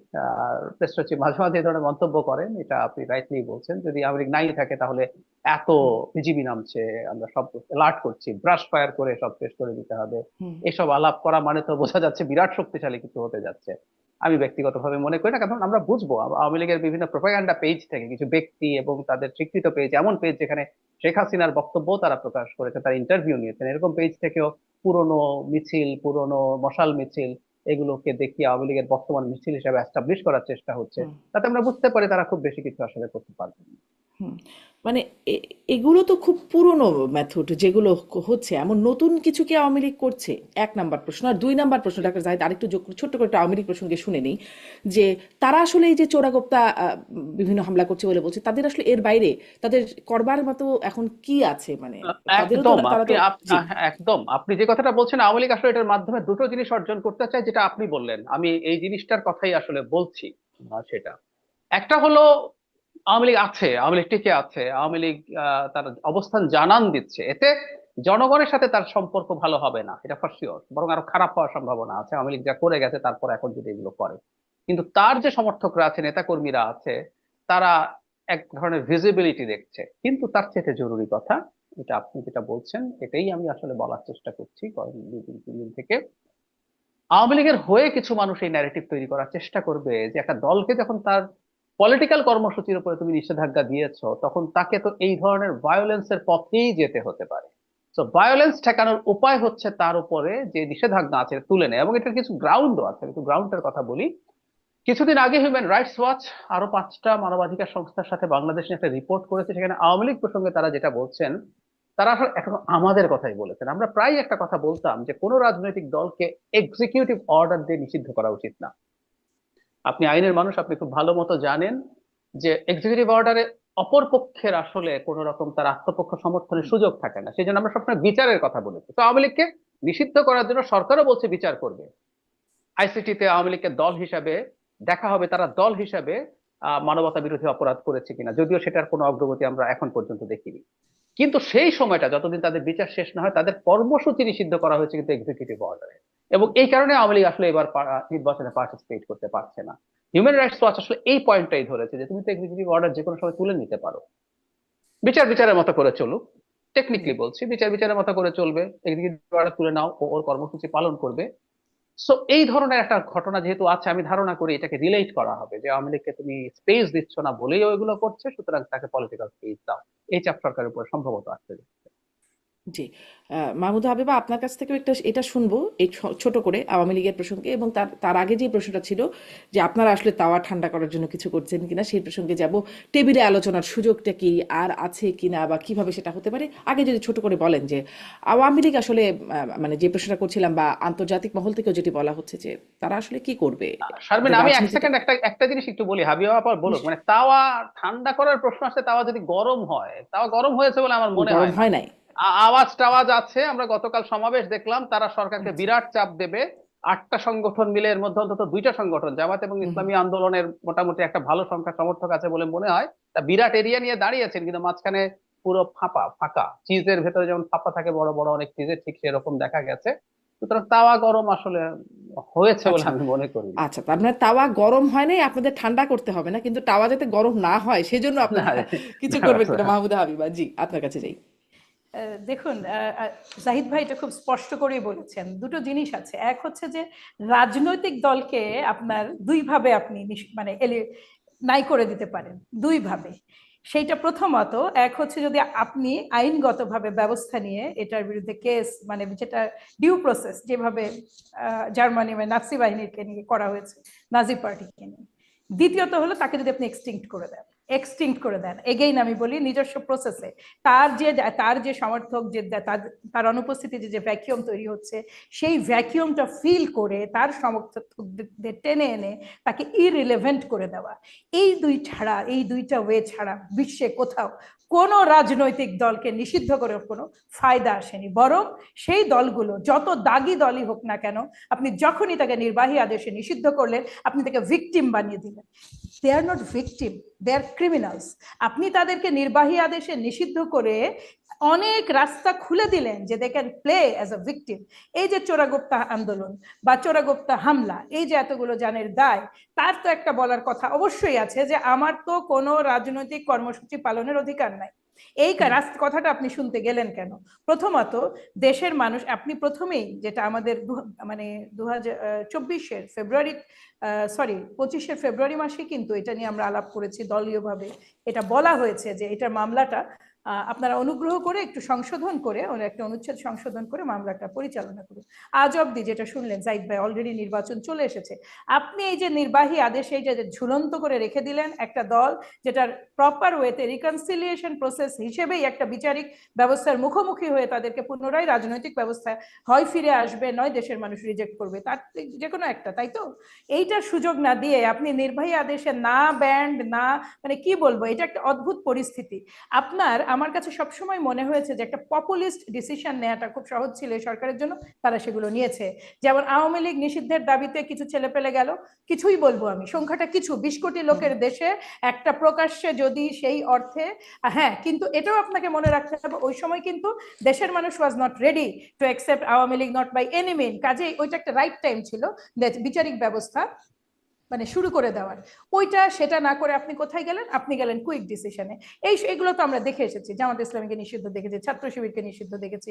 যখন সরকার যেভাবে চাইছে, তাহলে যে নতুন বাংলাদেশের কথা বলা হচ্ছে, মানবিক মর্যাদার কথা বলা হচ্ছে, নাগরিক অধিকারের কথা বলা হচ্ছে, সবগুলোই কিন্তু কোনো না কোনোভাবে প্রশ্নের মুখে আপনি ফেলছেন।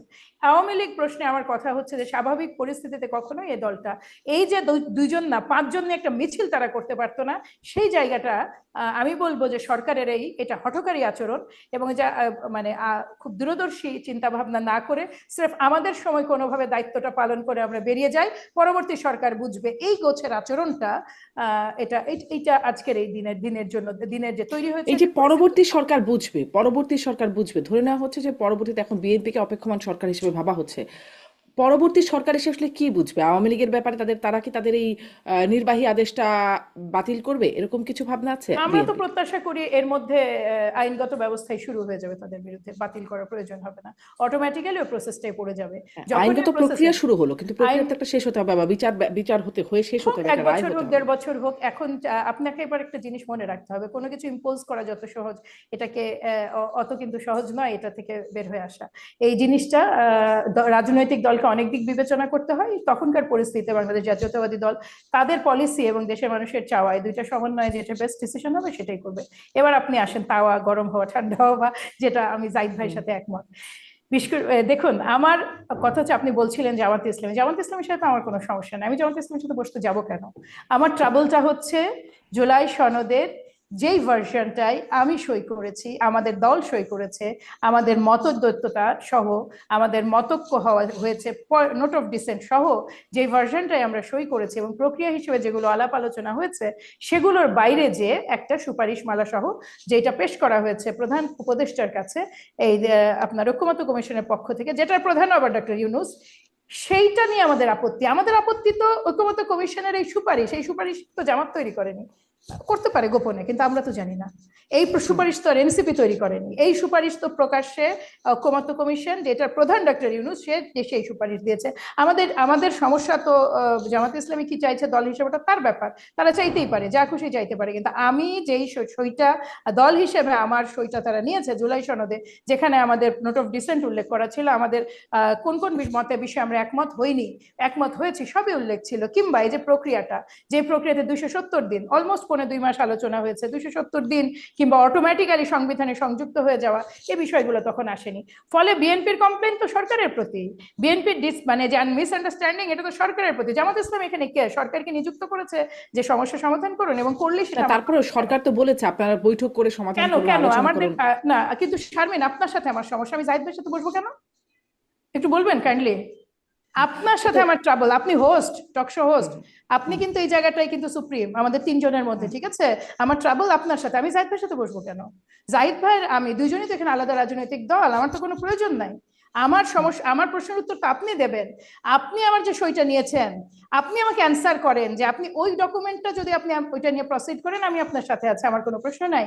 কিন্তু যেই ডকুমেন্টে আপনি সুপারিশ, ওই যে ওখানে তো প্রবলেম আছে, আরো ওখানে তো শুধুমাত্র সরকারের সাথে সমস্যা না, সরকারের সাথে মানে সমস্যা হলে এনসিপি সেই ডকুমেন্টটা সই করলো না, অতএব সমস্যার কিন্তু ওই মানে তখন থেকে রয়েই গেল। জামাত ইসলামও তখন থেকে চাপ দিয়ে যাচ্ছে যে বাস্তবায়ন না হলে তারা আবার স্বাক্ষর তুলেও নিতে পারে, মানে সেটা বর্জনও করতে পারে, এরকম একটা আভাস তাদের ছিল, মানে ছিল তো।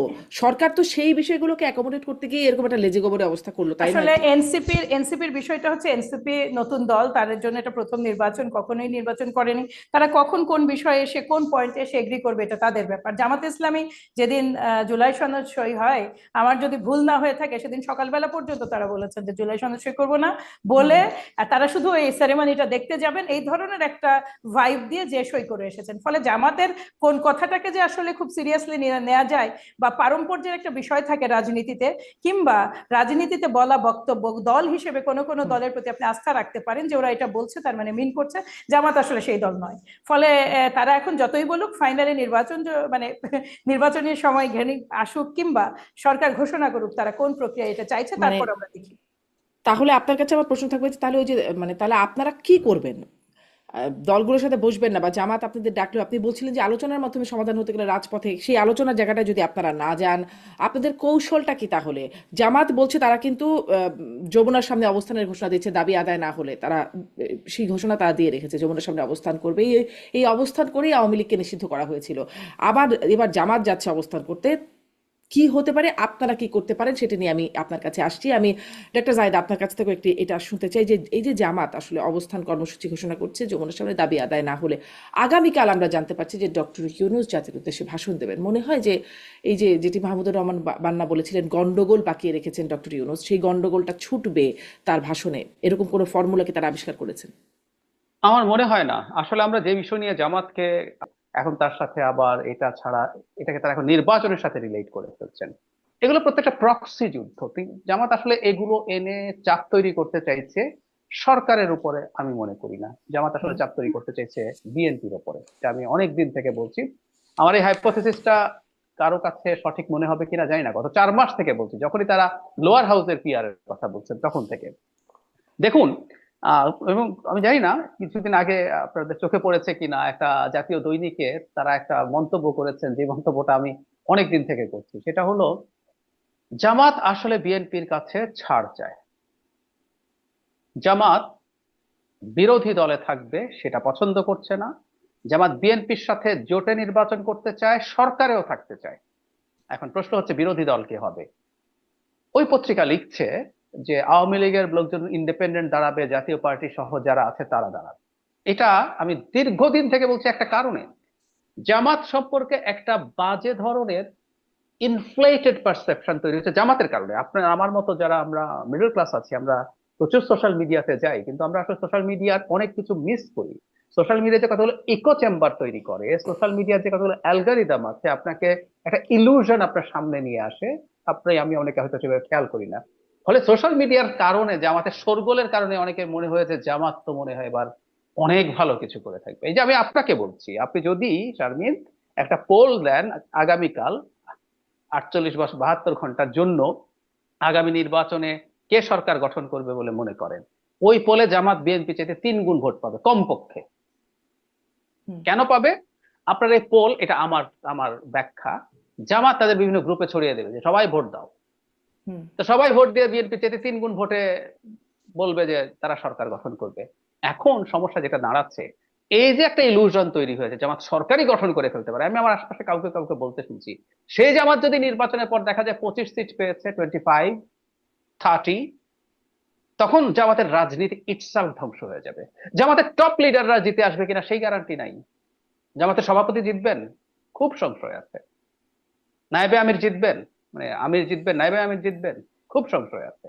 তাই যদি হয়ে থাকে, জামাত আসলে নির্বাচন নিয়ে, এবং খেয়াল করবেন নির্বাচন নিয়ে, আমি হাঙ্কি পাঙ্কি শব্দটা ব্যবহার করছি, হাঙ্কি পাঙ্কি আসলে তাহের সাহেবের শব্দ, এই জন্য আমি নির্দ্বিধায় ব্যবহার করছি। জামাত হাঙ্কি পাঙ্কি করছে, নির্বাচনের সাথে রিলেট করছে। খেয়াল করুন, এই প্রথম তারা গতকাল স্পষ্টভাবে আমির বললেন 26 সালে যদি নির্বাচন দেখতে চাও তাহলে জুলাই সনদের আইনগত ভিত্তি এবং গণভোট আগে হতে হবে। তার মানে উনি এটা নিয়ে সিদ্ধান্ত দিচ্ছেন, কিন্তু উনি করছেন কি, তুমি যদি নির্বাচন চাও, এই বার্তাটা কার কাছে? বিএনপির কাছে। নির্বাচন হলে বিএনপি ক্ষমতায় যাবে, এটা সবাই জানে।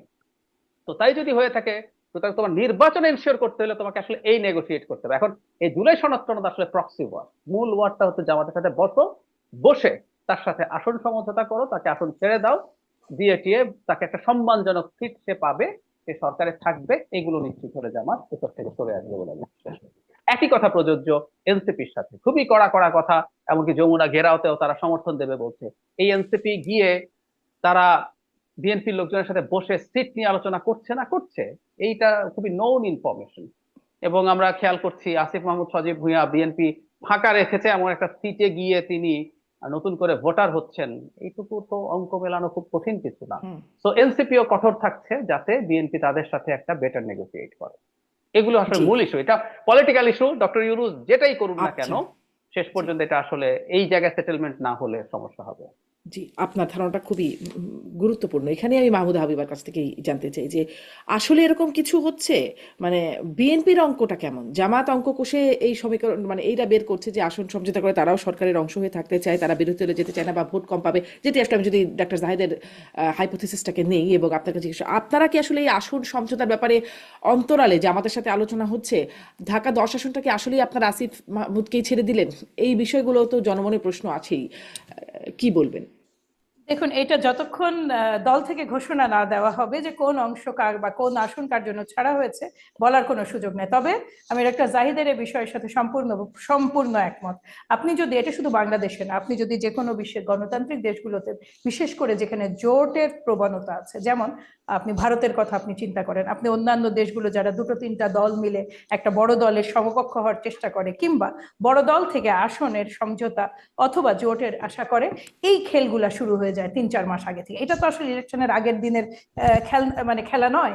এই খেলাটা আপনাকে বেশ আগে থেকে খেলতে হবে। এটা কি হয়, মাঠে এসে শক্তিমত্তা প্রদর্শন করতে হয়। এইখানে আপনার লেভারেজ এক্সচেঞ্জের ব্যাপার আছে। একটা দল আরেকটা দলের সাথে জোট কেবল তখনই করে যখন উভয় পক্ষেরই উপকৃত হওয়ার সুযোগ থাকে। ফলে এই জায়গাটায় প্রতিটা রাজনৈতিক দলের মধ্যে ঘুরিয়ে ফিরিয়ে গরমাগরম কথাতে কেউ কারো চেয়ে পিছিয়ে নাই। আপনি যেদিকেই তাকান না কেন, আপনি এনসিপির কথা শুনলেও মাথা ঘুরতে থাকে, জামাত ইসলামের কথা তো মনে হয় যে গোটা বাংলাদেশটাই যেভাবে চাইবেন তারা সেভাবে মুভ করতে পারবেন। এই জায়গাটাই সিট সমঝোতা এবং জোট বিষয়টাই মূল। যে যাই বলুক না কেন, এইটা ছাড়া অন্য কোনো কিছু এখানে না। আমি জানি আমার এই কথার পরে টকশোতে হয়তো বা আপনার এই কি বলে রানিং অবস্থাতেই 2000 বট এসে অ্যাটাক করবে, কিন্তু আমি অনেক নির্বাচন এই ধরনের আলাপ আলোচনার দেখে এসেছি। যেহেতু আমি ভোটার হয়েছি আগে, আমি অ্যাটলিস্ট দুটো নির্বাচন কেয়ারটেকার গভর্নমেন্টের দেখেছি, কাজে আমার ধারণা আছে। এবং প্রকাশ্যে যেটা বলা হয় সেটা যে কখনো কখনো বিশেষ করে নির্বাচনের আগে তো ছোট দল, মাঝারি দল, এদের কোনো কথাই আসলে আমলে না নিয়ে এদের অ্যাকশন গুলো যদি আপনি দেখতে থাকেন, ওই অ্যাকশন গুলোতেই বলা যে অ্যাকশন গুলো তাদের কোনো কথা আমলে না নিলাম, কিন্তু বড় দল হিসেবে আপনাদের তো কথাই আসছে না, আপনারা তো কিছুই বলছেন আমরা না। তো 63টা সিট এখন পর্যন্ত ঘোষণা করিনি শারমিন। আমরা তো এই জায়গাটায় কোনো ধরনের গোপনীয়তার আশ্রয় নেইনি। আমাদের 237টা সিট যখন তার মানে ঘোষণা এরকম করা সম্ভাবনা হয়, আছে যে আপনাদের সাথে জামাতেরও কোনো আসন সমঝোতা এখন হতে পারে? জামাতের বিষয়টা আলাদাভাবে আমার কিছু বলার নাই। তবে এটুকু আমি জানি যে আসন সমঝোতা আমাদের যুগপৎ আন্দোলনের দলগুলোর সাথেই হওয়ার কথা। এছাড়াও আমি এনসিপির বিষয়ে বলতে পারছি না, তবে এটুকু আমি একজন রাজনীতিবিদ হিসেবে আপনাকে নিশ্চয়তা দিয়ে বলতে পারি, এই মুহূর্তে বাংলাদেশে যে কয়টা দল রাজনীতি করে প্রত্যেকের সাথে অপ্রকাশিতভাবে এক ধরনের যোগাযোগ রেখেছেন। তারা প্রত্যেকেই চেষ্টা করছেন যে কোন ভাবে জোট করলে, দেখুন বিরোধী দল নিয়ে তো খুব স্পষ্ট করে জামাত বলেই দিয়েছে তারা বিরোধী দল হতে চায় না। আপনি যতই যাই বলুন, গত 54 বছরে স্বাধীনতার পর থেকে আজ পর্যন্ত জামাত যেই অবস্থায় এই মুহূর্তে আছেন রাজনৈতিকভাবে, এটা তারা কখনো এই ধরনের এত হিউজ লেভারেজ, তারা এই হিউজ কমফোর্ট, হিউজ কি বলবো এসেন্স অফ পাওয়ার অথবা কমফোর্ট অফ পাওয়ার তারা কখনো এনজয় করেননি। ফলে এখন যে বিরোধী দলে বসার চিন্তাটা বড় কঠিন তাদের জন্য। আর এনসিপি তো জন্মই হয়েছে পাওয়ারেরই ছত্রছায়ায়, ফলে এটা তাদের জন্য টাফ। কিন্তু তারপরও আমার প্রত্যাশা এনসিপির প্রতি যে তারা যদি শুধু এবার পার্টিসিপেটও করে পলিটিক্যালি, এটা তাদের জন্য একটা হিউজ গেইন। বিএনপির বিষয়টা, এই বিষয়ে আমার কাছে কোনো ইনফরমেশন নেই এবং এটা আটকে যাচ্ছে। জি, মাহমুদ হাবিবা, আপনার কানেকশনটি কোনভাবে আপনি জি আপনি, আচ্ছা, আমি আমি কি এখন হ্যাঁ, এখন শুনতে আপনাকে আবার পাচ্ছেন? দেখতে পাচ্ছি, শুনতে পাচ্ছি। হ্যাঁ, মাঝখানে একটু আটকে যাচ্ছিল, এই জন্য থেমে যাচ্ছিলাম আচ্ছা আমি। আচ্ছা। তাহলে আমি আসলে এই প্রশ্নটাও শুরুতে করছিলাম, আপনাদের কৌশল কি? আপনারা কি করবেন?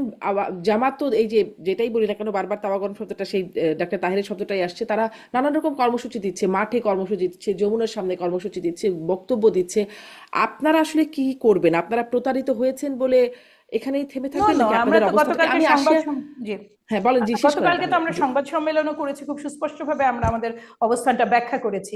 বাংলাদেশ জাতীয়তাবাদী দল তো মনেই করে না যে মাঠে নামার প্রয়োজন আছে, অন্তত এই অন্তর্বর্তীকালীন সরকার, যে সরকারটা ইনাবে আমাদেরও, তার বিরুদ্ধে মাঠে যে যাওয়ার প্রয়োজনটা কি? সরকার যেখানে চাইলে 100% সবাইকে সন্তুষ্ট না করতে পারুক, মোটামুটি ভাবে দেখুন, আলাপ আলোচনাটা আর রাজনৈতিক দলের মধ্যে কোনোভাবে সীমাবদ্ধ না, মানে ভিতরে নাই শারমিন, এটা এখন এন্টায়ারলি চলে গেছে সরকারের কোর্টে এই বলটা। কাজে সরকার এখন এই জায়গাটি কিভাবে রেসপন্স করবেন, কিভাবে তিনি তার দায়িত্বটা পালন করবেন, সেটার উপরে নির্ভর করছে বাংলাদেশ জাতীয়তাবাদী দল কিভাবে ভাববে। মাঠে যাওয়ার চিন্তা আমরা রাখিনি এবং অদূর ভবিষ্যতেও নাই, যদি না বিশেষ কোনো অঘটন ঘটে। এখন যেটি যে জামাত তো বলে রাখছে যে তাদের দাবি না মানা হলে তারা নানান রকম ব্যবস্থা নেবে, সামনে আরো কঠোর আন্দোলনের হুঁশিয়ারি দিয়ে রেখেছে। অতএব সরকারও কি করতে পারে, আমি ডাক্তার জাহিদ আপনার কাছে শুনতে চাই। কি মনে হয় আগামীকাল ডক্টর ইউনূস জাতির উদ্দেশ্যে ভাষণ দেবেন, ডক্টর ইউনূস আসলে মানে আপনার কোনো প্রেডিকশন আছে কিনা, তিনি কি বলতে পারেন, সমাধানের উদ্যোগটা কিভাবে নিতে পারেন? কারণ তার যে সহসভাপতি মানে সেই ঐক্যমত কমিশনের গুরুত্বপূর্ণ ব্যক্তিত্ব মনির হায়দার, তারা তো এখন দেশের বাইরে আছেন, মানে ক্যামেরার সামনে আছেন বা জাতির সামনে এখন আসতে পারবেন একমাত্র ডক্টর। সাথে আন্ডারস্ট্যান্ডিং করে একটা ইলেকশন করা, মানে কেউ কেউ এই আলাপটা করছেন, আমি আপনাকে জানাই, আমাকে গুরুত্বপূর্ণ একজন মানুষ এভাবেই বলছিলেন যে বিএনপিতে এবার পরের সরকারটাকে সবাইকে নিয়ে জাতীয় সরকার করতে চায়, সবাইকে ছাড় দিয়ে। তো ঠিক একইভাবে সবাইকে ছাড় দিয়ে একটা জাতীয় সংসদ করলেই তো হয়। বিএনপি ছাড় দিয়ে সবাইকে তার গুরুত্বপূর্ণ সংখ্যায় নিয়ে আসবে সংসদে, এবং আমাকে এমন একটা নাম্বারও বলা হচ্ছিল বিএনপি 200-র নিচে থাকবে, আর 100-র বেশি জামাত সহ অন্যান্য সিট, অন্যান্য যেসব দল আছে তাদেরকে ভাগ করে। সো এই যে জায়গাটা, এটা আলাপ আছে, কিন্তু বিএনপি একটা ঐতিহাসিক ভুল করবে জামায়াতকে যদি এবার তাদের সাথে সিট ছাড় দিয়ে কোনো আন্ডারস্ট্যান্ডিং করে, কারণ এবারই প্রথম সুযোগ এলো জামাত এবং ইসলামী দলগুলো অ্যাজ এ হোল তার কতটুকু পাওয়ার আছে। শাহজাহান ওমরের একটা কথা খুব ওই গত ইলেকশন আগে শোনা গেছে, হ্যাডাম, মানে জামাতে তো অনেক হ্যাডাম হয়েছে বলে তারা মনে করে, জামাতের হ্যাডাম ঠিক কতটুকু আছে এটা পরিমাপ করা ভবিষ্যতের নির্বাচনের জন্য দরকার। এট দ্য সেম টাইম জামাত এবং ইসলামী দলগুলোকে অন্য পাশে সরিয়ে ফেলতে পারলে বিএনপি একটা নিজের ডিফারেন্ট রাজনীতি, সেটা একটা মধ্যপন্থী রাজনীতি করে, সেটা খুব চমৎকার ভাবে এস্টাবলিশড হয়। আবার তার সাথেও যেহেতু কিছু ইসলামী দল আছে নির্বাচন করবে, ফলে মানে বিএনপিকে ও আওয়ামী লীগের মতো একেবারে ধর্মহীন হয়ে গেছে ধরনের প্রোপাগান্ডাও করা যাবে না। তো বিএনপির একটা মধ্যপন্থী যে অবস্থান সেটা খুব চমৎকার। তার উল্টো পাশে ডান এবং উগ্র ডান, মানে জামাতের চাইতেও উগ্র দল ওখানে আছে, রীতিমতো আফগানিস্তান সফর টফর করে আসা নেতারা ওনাদের সাথে আছে। সুতরাং ওই উগ্র ডানকে, ডানের বিরুদ্ধে বিএনপি চমৎকার ভাবে একটা রাজনীতি ডিফাইন করতে পারে, যেটা এই দেশে এবং দেশের বাইরে বিএনপিকে খুব ভালো সুবিধা। জি, আপনি বলছিলেন শাহজাহান ওমরের সেই শব্দটা হেডাম, তো সাথে সাথে তিনি কিন্তু বলেছিলেন যে পিটার হাস বাবা, বাবা ভগবান পিটার হাস, তিনি একদম আখ্যায়িত করেছিলেন। এবারে সেই বাবা পিটার বাবা বা ভগবান আসলে কোন দিকে আছে? আমার কাছে মনে হয় এখন পর্যন্ত মানে নানান যে আলোচনা আমরা তার দিকে দেখছি বা শুনছি, মানে বাংলাদেশে একটা স্টেবল নির্বাচন হওয়া, সেটার এক ধরনের আলাপ আছে। আবার বিশেষ করে কিছু কিছু ক্ষেত্রে, এটা শুধুমাত্র আমেরিকা না, বাংলাদেশের প্রত্যেকটা অগাস্ট রাজনীতিতে পাকিস্তান, তুরস্ক এরাও বেশ পাওয়ারফুল হয়ে উঠছে। পাকিস্তানের একটার পর একটা ডেলিগেট আছে। আমি কিন্তু পাকিস্তানের সাথে সম্পর্ক স্বাভাবিক ধরনের খুব পক্ষে, মানে শেখ হাসিনার সময় যেরকম পাকিস্তানকে অচ্ছুত একটা দেশ করে রেখেছিল সেটা হতে পারে, ওদের সাথে আমাদের সরাসরি জাহাজ যোগাযোগও নন ট্যারিফ ব্যারিয়ার দিয়ে ব্লক করে রাখা হয়েছিল। একটা ইন্টারেস্টিং তথ্য এবার জানলাম, 5 অগস্টের পর পাকিস্তান থেকে জাহাজে কোনো কিছু যদি আপনি আমদানি করেন সেটাকে ম্যানুয়ালি এটাকে পরীক্ষা করতে হবে। তো এইটাই একটা নন ট্যারিফ ব্যারিয়ার, যার মাধ্যমে আপনি পাকিস্তান থেকে ইম্পোর্ট করতে পারতেন না। তো পাকিস্তানের সাথে সম্পর্ক সব ঠিক আছে, কিন্তু পাকিস্তানের সাথে আরো বেশ কিছু জায়গায় সম্পর্কে কোনো কোনো জায়গায় প্রশ্ন ওঠা শুরু হয়েছে। তো পাকিস্তান এবং টার্কি যদি অনেক বেশি ইনভলভ থাকে এবং তাদের এক তারপরে আপনাদের কৌশল এবং আরো কিছু বিষয় প্রশ্ন নিয়ে আমি আসি, এটা একটু ছোট্ট করে শুনি। এটা তো একটা জটিল প্রশ্ন করলেন, কারণ তাদের যে আসলে সফট কর্নারটা কাদের প্রতি আছে এ বোঝা বড় মুশকিল। তারা যে আসলে কখন কোন দিকে বৃষ্টি হয় আর কোন দিকে ছাতা ধরেন এটা বাবারাই আসলে ভালো বলতে পারবেন। তবে যেটা হয়, আমরা যখন বিভিন্ন আয়োজনে বা অনুষ্ঠানে যাই তখন দেখি যে মোটামুটি ভাবে ইসলামী দলগুলো তো গুরুত্ব পাচ্ছে, এবং ইসলামী দল আমি এদেরকে আমার বলতে খারাপ লাগে এই জন্য, কারণ আমি ইসলাম ফোবিক পার্সন নই। আই এম ভেরি মানে স্ট্রংলি প্র্যাকটিসিং মুসলিম, স্টিল ইসলামকে ইউজ করে যে দলগুলো রাজনীতি করছে, আমরা যেটা প্রথাগতভাবে ভাবতাম যে ইনসার্জেন্সি শব্দটা এদেরকে কেন্দ্র করেই তো তৈরি করা হয়েছিল, কিন্তু এইবার এখন আমার ঠিক সেটা মনে হয় না, বরং একটু মানে অ্যাটেনশনের কেন্দ্রবিন্দুতে, যে আমি জাস্ট আমার অভিজ্ঞতা বলছি ডিফারেন্ট ডিনার্সে তাদের ডিফারেন্ট যে গেট টুগেদার গুলো, সেইখান থেকে দেখা যায় যে এক ধরনের সহানুভূতিও হয়তো বেশি পাচ্ছেন তারা, কিংবা অ্যাটেনশনও বেশি পাচ্ছেন। ফলে তারা এরা তো মানে আবারও বলি যে বিশেষ করে পশ্চিমা পশ্চিমা দেশগুলো কিংবা পশ্চিমা শক্তিগুলো যারা এই জিওপলিটিক্যাল গেমে আছে, শেষ মুহূর্ত পর্যন্ত আপনি কখনোই তাদেরকে দেখে বুঝতে পারবেন না তারা আসলে কার সাথে আছে। ফলে এটা ওই আমার যে স্পেকুলেশন সেটুকু আমি বললাম। দেখুন, নোট অফ ডিসেন্ট এই ধরনের কথাগুলো নিয়ে যেটা ডক্টর জাহিদ বললেন, যে বিষয়ে নোট অফ ডিসেন্ট আছে এইটা জাতির জানা প্রয়োজন। কেন প্রয়োজন জানেন? অত্যন্ত প্রয়োজন। আমি দুটো তিনটা আমরা কার্ড করেছিলাম এই নোট অফ ডিসেন্ট গুলো নিয়ে, আপনাকে দুটো তিনটা জাস্ট আমি একটু সময় দিলে বলবো। আমি আমাদের সরকারি কর্ম কমিশনের নিয়োগে ঐকমত্য কমিশনের প্রপোজাল ছিল যে 7 সদস্যের বোর্ডে 2 জন হবে সরকারি দল থেকে আর 5 জন হবেন বিরোধী দল থেকে। আপনি বুঝুন, সরকারি কর্ম কমিশন যে নিয়োগ বোর্ড, যে নিয়োগ যে সেটাতে 2 জন হচ্ছে কেবল সরকারি দল, 5 জন হচ্ছেন বিরোধী দল। আসুন আপনি দুর্নীতি দমন কমিশন নিয়োগের ক্ষেত্রে এইখানে যে ঐকমত্য কমিশনের প্রপোজাল, সেটাতে 7 সদস্যের বোর্ডে 1 জন হবেন সরকারি দল থেকে, 3 জন হবেন বিরোধী দল থেকে, 3 জন হবেন নিরপেক্ষ। আসুন আপনি ন্যায়পাল নিয়োগে এখানে 7 সদস্যের বোর্ডে 2 জন সরকারি দল, 3 জন বিরোধী দল এবং 2 জন নিরপেক্ষ। আপনি আমাকে বলুন তো যে একটা সরকার, সে যেই সরকারই আসুক, তাকে কি আপনি ফাংশনাল হতে দিবেন না? আমাদের রাজনীতি তো ওই লেভেলে পৌঁছায়নি যে আমাদের ব্যক্তির স্বার্থকে বাদ দিয়ে আমরা দেশের স্বার্থকে প্রাধান্য দিব এবং একটা সরকার ভালো কাজ করলে তাকে ফাংশন করতে দিব। এই মিনিমাম আস্থা, জুলাই সনদ নিয়ে একটা মিনিমাম আস্থা বাংলাদেশ জাতীয়তাবাদী দলের প্রতি অন্য কোনো দল রাখতে পারেনি। এই যে বেসিক পয়েন্টগুলো, যেই পয়েন্টগুলো নিয়ে আপনার সাথে আমি কথা বলছি, এগুলো কিন্তু সাংবিধানিক যতখানি তার চেয়ে অনেক বেশি কার্যকরী একটা ডিসিশন। এগুলো প্রতিটাই কার্যকরী ডিসিশন। একটা সরকারকে পরিচালনা করতে হলে তার এই টুলগুলোর প্রয়োজন আছে। আপনি এটা আমাদের প্রস্তাবনা কি, নোট অফ ডিসেন্ট প্রথমটায় আসুন, সরকারি কর্ম কমিশনে আমরা বলেছিলাম 2-2 রেশিও হবে সরকারি দল বিরোধী দল, অথবা 3-3 রেশিও হবে।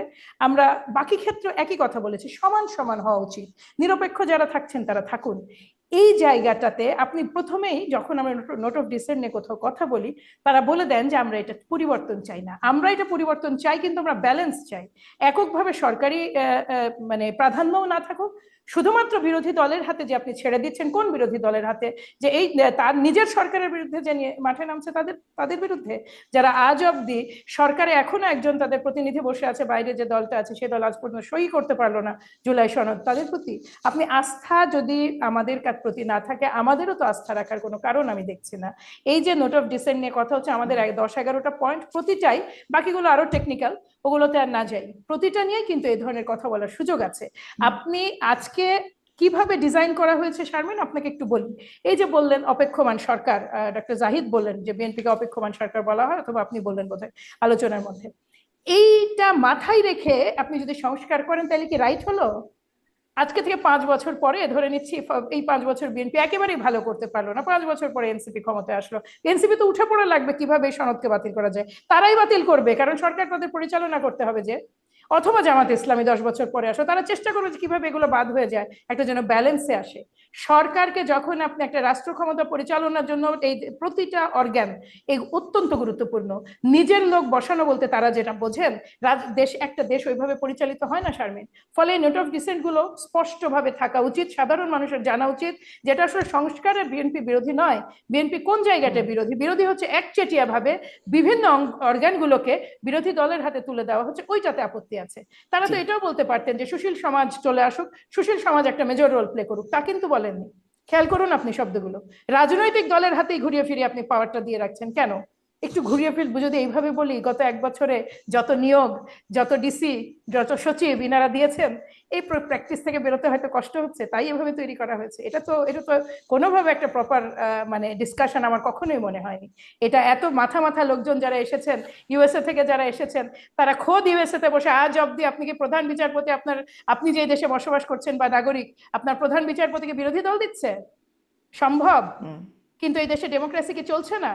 আপনি কেন এত ন্যারো ডাউন করে ফেলছেন? একটা সরকারকে ফাংশনাল করতে হলে তার কিছু কিছু জায়গায় অত্যন্ত তার স্ট্রেংথ থাকা অত্যন্ত জরুরি। সেটা আপনি সেনাবাহিনী প্রধানই বলুন, আপনি প্রধান বিচারপতি বলুন, তার নিজের লোক হওয়ার প্রয়োজন নাই, কিন্তু সে তাকে ব্ল্যাকমেইল করবে এবং সরকারকে মানে উল্টে ফেলবে, এই সিচুয়েশন যেন না হয়। পাকিস্তান দেখুন কথায় কথায় সরকার ভেঙে দিয়েছে। কেন পাকিস্তান একটা সাস্টেইনেবল গভর্নমেন্ট ডেভেলপ করেনি আপনি বলুন? কারণ যেই যে বিচার বিভাগের যে ক্ষমতাটা ছিল, তারা সেটা এতবার অপব্যবহার করেছে যে এখন কিন্তু ওটা খর্ব হয়ে ওই দেশেও কিন্তু বিচার জি বিভাগের আর ক্ষমতা নেই। জি, আপনি আপনার যুক্তিগুলো স্পষ্টভাবে তুলে ধরছেন, কিন্তু আপনিও বলছিলেন যে আরো মানে কিছু বিষয় উল্লেখ করলেন, বলছিলেন বাকিগুলো আরো টেকনিক্যাল। এই টেকনিক্যাল কিছু বিষয়গুলো সাধারণ মানুষ বুঝবে কিভাবে? এই প্রশ্নগুলো আমি সহ সবাই আসলে এই প্রশ্নগুলো করেই যাচ্ছে, কিন্তু স্বয়ং মির্জা ফখরুল ইসলাম আলমগীর একটা আয়োজনে গিয়ে বললেন মানুষ জুলাই সনদ বোঝে না, গণভোট বোঝে না, মানুষ বোঝে নির্বাচন। তো মানুষ যদি না বোঝে আপনারা এগুলোতে গেলেন কেন, বা আপনারা গণভোটের ব্যাপারে অ্যাগ্রিও করলেন কেন মাহমুদা হাবিবা? আর এখন এসে যদি কিছুদিন আগে গণভোট হয় তাহলে আপনাদের এত আপত্তি কেন? মানে কিছু এই জায়গাটুকু তো মেনে নিয়ে আগানো যায় নাকি যায়ই না? না, এটা মেনে নিয়ে আগানোর সুযোগ নেই। আপনার কারণটাও ব্যাখ্যা করছি। দেখুন, জুলাই সনদটা আমরা সবাই চেয়েছেন, জুলাই সনদটা হওয়াটাও প্রয়োজন ছিল, জুলাই সনদের প্রয়োজনীয়তাতে আমরা এটা একসাথে কাজ করেছি। আমরা তো বলিনি যে নোট অফ ডিসেন্ট আছে বলে আপনি এটা নিয়ে করতে পারবেন না। আমাদের আলাপ আলোচনা তো এইভাবেই হয়েছে, নোট অফ ডিসেন্ট নিয়ে যেন এটা ফার্দার এগিয়ে যায়। এইটা প্রথম কথা। দ্বিতীয় কথা হচ্ছে, আপনি যদি সাধারণ মানুষের কাছে যান, সে সেই ভোটটা দিতে আগ্রহী যেই ভোটে সে একজন জনপ্রতিনিধি পাবে। প্লিজ আপনি এটা বুঝুন। আমাদের দেশে গণভোট, যেটা গণভোটে আমাদের যে turn out, voter turn out is not good. আপনি যে বলছেন, বারবার বলছেন, এই যে 10 পৃষ্ঠা 12 পৃষ্ঠা বা আরো সংক্ষেপে করে আনা একটা সংক্ষিপ্ত ধরুন নোট অফ ডিসেন্ট সহই একটা হলো, পেপার হলো, আপনার কি ধারণা কত পার্সেন্ট লোক ভোট দিতে বেরোবে? তারা তো জেনুইন ভোটে আসবে এট বেস্ট 20%। আজকে ধরুন এরপরে 20% জনগণের ভোটে যে রেফারেন্ডামটা পাস হলো, আগামীতে 2 বছর 4 বছর 5 বছর 7 বছর পরে কোনো তুখোড় মানে কেউ যদি আসেন, আমাদের তো লয়ারদের শেষ নাই এবং তাদের বুদ্ধিরও কোনো শেষ নাই। আল্লাহ পৃথিবীতে মানে বোধহয় বুদ্ধির একটা খুব বড় অংশ আইনজীবীদের মাথায় দিয়ে দিয়েছেন। নানা জাতীয় বুদ্ধি তাদের মাথায় খেলতেই থাকে, শুভ এবং অশুভ। এই অশুভ মানে অত্যন্ত তুখোড় অশুভ বুদ্ধি সম্পন্ন কেউ এসে যদি বললেন যে একটা দেশের 20% লোক মাত্র ভোট দিয়েছে, মানে 80%-এর মতামত এখানে প্রতিফলিত হয়নি, কাজে এই গণভোটের রায় এটা সুপ্রিম রায় হিসেবে গ্রহণ করা যাবে না, এইরকম একটা কুতর্ক তুললেন, আপনি তখন কি করবেন? কি দরকারটা কি? আপনার জেনারেল ইলেকশন, আপনি এখনো মাঠে যান 2 দিন ভোট দিতে। শুনেন মহিলারা কি করে আপা, এবার একটু ব্যাখ্যা করি। সকালবেলা তারা রান্না বান্না শেষ করে ফেলে এটা একটা ডিফারেন্ট ওয়ে, জানে যে সকালে ভোট কেন্দ্রে চলে যেতে হবে, এখানে লাইনের ব্যাপার আছে। এই গণভোটের জন্য আসবেন আপা, মানে শারমিন আপা নিশ্চিত থাকেন আপনি, গণভোটের জন্য 15% প্লাস করতে এই সরকারকে স্ট্রাগল পেতে হবে। 20 তো আমি এক্সট্রা বলছি। আমার মনে হয় শহীদ প্রেসিডেন্ট জিয়াউর রহমানের সময়, আমি জাহিদ ভাই আমার চেয়ে বেটার বলতে পারবেন, দ্যাট ওয়াজ অলসো বিলো 20 ওই টার্ন আউটটা আপনি খেয়াল রাখবেন। কাজে এই জিনিসটা কিছু কিছু জায়গায় আপনি একই দিনে যখন জেনারেল ইলেকশন হচ্ছে, জেনারেল ইলেকশনে সে সরাসরি একজন ভোটার, গ্রামাঞ্চলের ভোটার, তার সরাসরি স্বার্থ সংরক্ষিত মানে থাকার বা স্বার্থ রক্ষা হওয়ার একটা রাস্তা দেখে। কিভাবে? সে একজন এমপি পাবে, এমপির কাছে কি করবে? এমপির কাছে সে চাকরির জন্য যাবে, সে তার সমস্যা নিয়ে যাবে, ফলে ওই ভোটটা তার জন্য ইম্পর্টেন্ট, ওই এমপি তার জন্য ইম্পর্টেন্ট।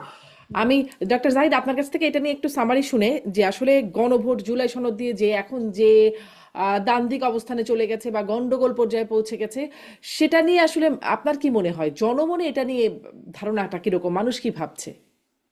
একটা ইন্টারেস্টিং জিনিস চোখে পড়লো আমার। আর একটা মোবাইল আছে, একটা কানেক্টেড হয়েছি, কথার মধ্যে হঠাৎ করে ঢুকে এবি পার্টির চেয়ারম্যান জনাব মুজিবুর রহমান মঞ্জু কিছুক্ষণ আগে একটা নিউজ এসছে, উনি বিএনপির একটা প্রোগ্রামে গিয়ে বলছেন, ভেরি ইন্টারেস্টিং, তিনি বিএনপি এবং জামাতকে আসন সমঝোতা করতে আহ্বান জানিয়েছেন। ওনার একটা ফর্মুলা এরকম, 150 সিটের মধ্যে 100 সিট বিএনপি এবং তার জোট, 50 সিট জামাত এবং তার জোট সমঝোতার ভিত্তিতে একক প্রার্থী দেবে, বাকি 150 আসনে ফ্রি কম্পিটিশন হবে। তিনি একটা ফর্মুলা দিয়েছেন যাতে জামাত এবং তার জোট নিশ্চিত 50 সিট পায়। এই মঞ্জু ভাই বিএনপির বিপ্লব সংহতি দিবসের 50 বছর পূর্তি উপলক্ষে আয়োজিত আলোচনায় গিয়ে জানিয়েছেন। সো আমি যে ধারণাটা করছিলাম এটা বেরোতে শুরু করেছে, সম্ভবত এটাই তিনি তো প্রধান কারণ। আগেও তো তিনি এরকম একটা প্রস্তাব দিয়েছিলেন যে বিএনপি আর জামাত মিলে জোট করুক আর বাকি দলগুলো বিরোধী দলে। হ্যাঁ, বিরোধী দলে না, ওটা বলেছিল। আর এই যে এখন আরেকটা ফর্মুলা, যে 50টা অন্তত সিকিউর করে দেয়া যাবে এটার মাধ্যমে। আচ্ছা, আপনি যেটা বলছিলেন গণভোট নিয়ে একমত, কিন্তু সাধারণ মানুষ আসলে এই জিনিসগুলো নিয়ে কতটুকু কি হবে না হবে খুব বেশি বদার থাকার কথা না। যদিও আমাদের এখন সচেতনতা বেড়েছে, মানুষ টকশো দেখে, গ্রামগঞ্জের মানুষ এবং অনেক ক্ষেত্রে শ্রমজীবী মানুষও টকশো দেখে, তারা কিছুটা হলে বোঝার চেষ্টা করেন। এগুলো খুবই টেকনিক্যাল, এগুলো বোঝা সোজা না, কিন্তু তারপরও তারা মোটামুটি বোঝার চেষ্টা করেন। কিন্তু হয় কি, গণভোট তো আসলে হয়, যেমন ধরুন আমরা একটা নতুন সংবিধান যদি লিখতাম, সংবিধান লেখার সিস্টেমটা কি, একটা গণপরিষদ হবে, সেখানে একটা সংবিধান আলাপ আলোচনার মাধ্যমে প্রাথমিকভাবে তৈরি হবে, তারপর তো সেই সংবিধানটা গণভোটে যাবে, আমার নিয়ম যে তারা এটা অ্যাপ্রুভ করছেন কিনা। সো ভোট এভাবে হয়, এবং সত্যিকার অর্থে আমি একমত যে টেকনিক্যালিটিস গুলো বুঝে সবাই ভোট দেবেন এটা হয় না, রাদার ওই পার্টি লাইনে ভোট হয়, যে পার্টি তার হুম। সমর্থকদেরকে যেভাবে ভোট করাতে চান সেভাবেই তারা ভোট দেন। গণভোট আগে হওয়া নিয়ে আমার আরেকটা মারাত্মক ঝুঁকি আছে, আমি সেটা একটু বলতে চাই। সেটা হলো আমাদের আইন শৃঙ্খলা রক্ষাকারী বাহিনী একটা জাতীয় নির্বাচনই ঠিক মতো করতে পারবে কিনা, আমরা এই প্রশ্ন করছি ফেব্রুয়ারিতে। তো আমাদের এক্সপেকটেশন কি, রাজনৈতিক দলগুলোর আন্ডারস্ট্যান্ডিং থাকবে এবং সবাই মিলে, সব আইন শৃঙ্খলা রক্ষাকারী বাহিনী সর্বশক্তি একত্র করে একটা নির্বাচন করবে। এখন গণভোট একটা আবার জাতীয় পর্যায়ে একটা গণভোট করার মাধ্যমে তাদের উপরে যে চাপ পড়বে, ওদের এত চাপ নেওয়ার সক্ষমতা আসলে নেই। ফলে তখন আওয়াজ হবে ওনাদের তো অবস্থা খুব খারাপ হয়ে গেছে, নির্বাচন তো ফেব্রুয়ারিতে করা যাবে না, ওটা আরো 6 মাস 1 বছর সময় লাগবে, দ্যাটস এ হাই প্রবাবিলিটি। তো সেই কারণে আমি মনে করি এটা হওয়া দরকার নেই। আমার একটা বটম লাইন আছে, আমি নির্বাচনটা কি এমনিতেও ফেব্রুয়ারিতে আসলে হবে? কারণ জামাতের পক্ষ থেকে তো বলছে এই বিষয়টা, আবার এনসিপিও বলছে যে নির্বাচন পেছালে দায় বিএনপি জামাতের, মানে পেছালে এই বিষয়টা কিন্তু অলরেডি পেছালে বিষয়টা চলে আসছে, কোট আনকোট পেছালে শব্দটা। এগুলো প্রত্যেকটা চাপের জন্য বলে আমি বিশ্বাস করি। ওই যে মঞ্জু ভাইয়ের ফর্মুলা, 50 সিট যদি নিশ্চিত হয় তারা সুর করে নির্বাচনে চলে আসবে, আমি একদম শিওর। মানে আপনি অনেক বেশি শোরগোল করে ফেলেছেন, 4টা ছাত্র সংসদে জিতে মনে হচ্ছে আপনি বাংলাদেশ জিতে গেছেন। তাহলে একটা জিনিস খেয়াল করবেন, জামাত এত নাকি ভোট পেয়েছে, তারপরে তারা লোয়ার হাউসে পিআর কেন চায়? আমি এটা মানি যে আমাদের ভোটের পার্সেন্টেজ বাড়বে, কিন্তু আমাদের যে সিস্টেম, যে ফার্স্ট পাস্ট দ্য পোস্ট যে সিস্টেম, সেই সিস্টেমে যে আমাদের সিট আসলে বাড়বে না। তো এখন এই শোরগোলের পর আপনি যদি 25 সিট নিয়ে বেরোন, 20 সিট নিয়ে বেরোন, 30 সিট নিয়ে বেরোন, আপনার রাজনীতি আর থাকবে না। এটাই তাদের কাল হয়েছে, তারা নিজেদের জন্য নিজের একটা গর্ত খুঁড়েছে, এটা দিয়ে অ্যাপারেন্টলি খুবই আলোচনায় আছে। তো নির্বাচন ফেব্রুয়ারিতে হবে না, না হলে এটা হবে, এগুলো বলছেন তারা আসলে ওই চাপের কারণে। আর আমি একটা কথা বলে শেষ করি আমার এই অংশ, ফেব্রুয়ারিতে নির্বাচন হওয়া ছাড়া কোনো উপায় নাই, কোনো উপায় নাই। এটার কারণটা আমি বলি, কারণটা হচ্ছে অর্থনীতি। অর্থনীতি নিয়ে আমরা আলাপ খুবই কম করছি, এটা ডক্টর ইউনূস তো ভালো চালাচ্ছেন না ফর শিওর, কিন্তু যদি খুবই ভালো চালায় কোনো সরকারও, যে সরকারের সময় আনসার্টেন অবস্থা থাকে, অনিশ্চয়তা হচ্ছে বিনিয়োগের সবচেয়ে বড় শত্রু। আমরা খালি বিদেশি বিনিয়োগের কথা বলি, বিদেশি বিনিয়োগ বাদ দেন, দেশি যে বিনিয়োগকারীরা আছেন তারাও বিনিয়োগ করছেন না। মানুষ কিন্তু দাঁতে দাঁত চেপে অপেক্ষা করছে ফেব্রুয়ারির জন্য। যদি দেখা যায় ফেব্রুয়ারিতে নির্বাচন হচ্ছে না, অর্থনীতি জাস্ট ক্র্যাশ করবে। ওই দেশ নিয়ে, এটা ডক্টর ইউনূস আরো থাকুক বা অন্য কোনো রহমান ব্রাদার্স এর কথা আছে, তারা গিয়ে যদি এখানে নতুন একটা তত্ত্বাবধায়ক করে বা মিলিটারি টেক ওভার করানোর চেষ্টা করে, কেউ এই সরকার টিকতে পারবে না, একদম শিওর থাকেন এই রহমান ব্রাদার্স কারা? বাস্তবতায়। এই যে কি যেন কয়েকজন রহমান আছে, খলিলুর রহমান সাহেব আছেন একজন উপদেষ্টা, তার সাথে আরো কে কি জানি আছে, আরো কয়েকজন রহমানকে একত্র করে বলেন। যাই হোক, তো এরকম নিয়ে উনিও রহমান এভাবে নিয়ে আরো কয়েকজনকে নিয়ে এই ধরনের আলাপ আছে। তো অনেকে একটা বিকল্প এত ইন্টারেস্টিং শাড়ির দোকানের মতো নাম আমি আসলে জানতাম না। এটা আমরা শাড়ি কিনতাম, এই প্রসঙ্গে মনে পড়লো। there are some more Rahman যারা সরকারের বাইরে আছে, সরকারের ইয়ে আছে। আমি নাই, আমার নামও রহমান যদিও, তো আমি এর মধ্যে নাই। তো যেটা বলছিলাম, তো এগুলো কোনোটাই আসলে সাস্টেইনেবল হবে না। সুতরাং আমি মনে করি তারা ওই খোয়াব দেখবেন না। এবং জামাত বা এনসিপি যত কিছুই বলুক না কেন, নির্বাচন যদি ফেব্রুয়ারিতে না হয়, তার দায় এই দুইটা দলের উপরে পড়বে এবং বাংলাদেশকে অস্থিতিশীলতার দিকে নিয়ে যাওয়ার জন্য তারা সিরিয়াসলি দায়ী থাকবে। এটা তারা বলছে। আমি খুব একদম 2 থেকে 3 মিনিট সময়ের মধ্যে মাহমুদা হাবিব আপনার কাছে শেষ করতে চাই। এক হচ্ছে ফেব্রুয়ারিতে নির্বাচন হতে সেখানে কোনো শঙ্কার জায়গা আপনি দেখেন কিনা, সেটা একটা প্রশ্ন। এবং দ্বিতীয় প্রশ্নটার সাথে সাথে করে রাখি যে মির্জা ফখরুল ইসলাম আলমগীর যে কথাটা বলে পরে আবার বিবৃতি দিলেন যে আওয়ামী লীগের বিরুদ্ধে সব হয়রানিমূলক মামলা সেগুলো তুলে নেওয়ার কথা দিচ্ছেন তিনি, পরে আবার তিনি একটা বিবৃতি দিয়ে এই বিষয়টাকে স্পষ্ট করছেন একরকম চাপের মুখেই, কিন্তু তার বক্তব্যটা গণমাধ্যমে এসেছে যে তিনি আসলে কি বলছেন। মানে অসুবিধা কি আওয়ামী লীগের বিরুদ্ধে হয়রানিমূলক মামলা তুলে নিলে? অসুবিধাটা কি? মানে পরে আবার এটাকে বিবৃতি দিতে হচ্ছে।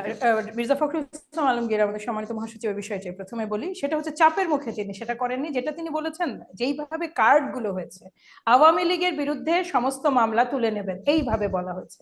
তার মূল বক্তব্য, তার যদি কথাটা পুরো শোনা যায়, আপনারা জানেন ভিডিও অ্যাভেলেবল এখন, সেটা খুব সুস্পষ্ট ভাবে বলা আছে যে হয়রানিমূলক মামলা যেগুলো আমরা সাফার করেছি সেই ধরনের কোনো কিছু। উনি একটা সুনির্দিষ্ট ইউনিয়নে কথা বলছিলেন, এটা তো সমগ্র দেশেই হওয়া উচিত।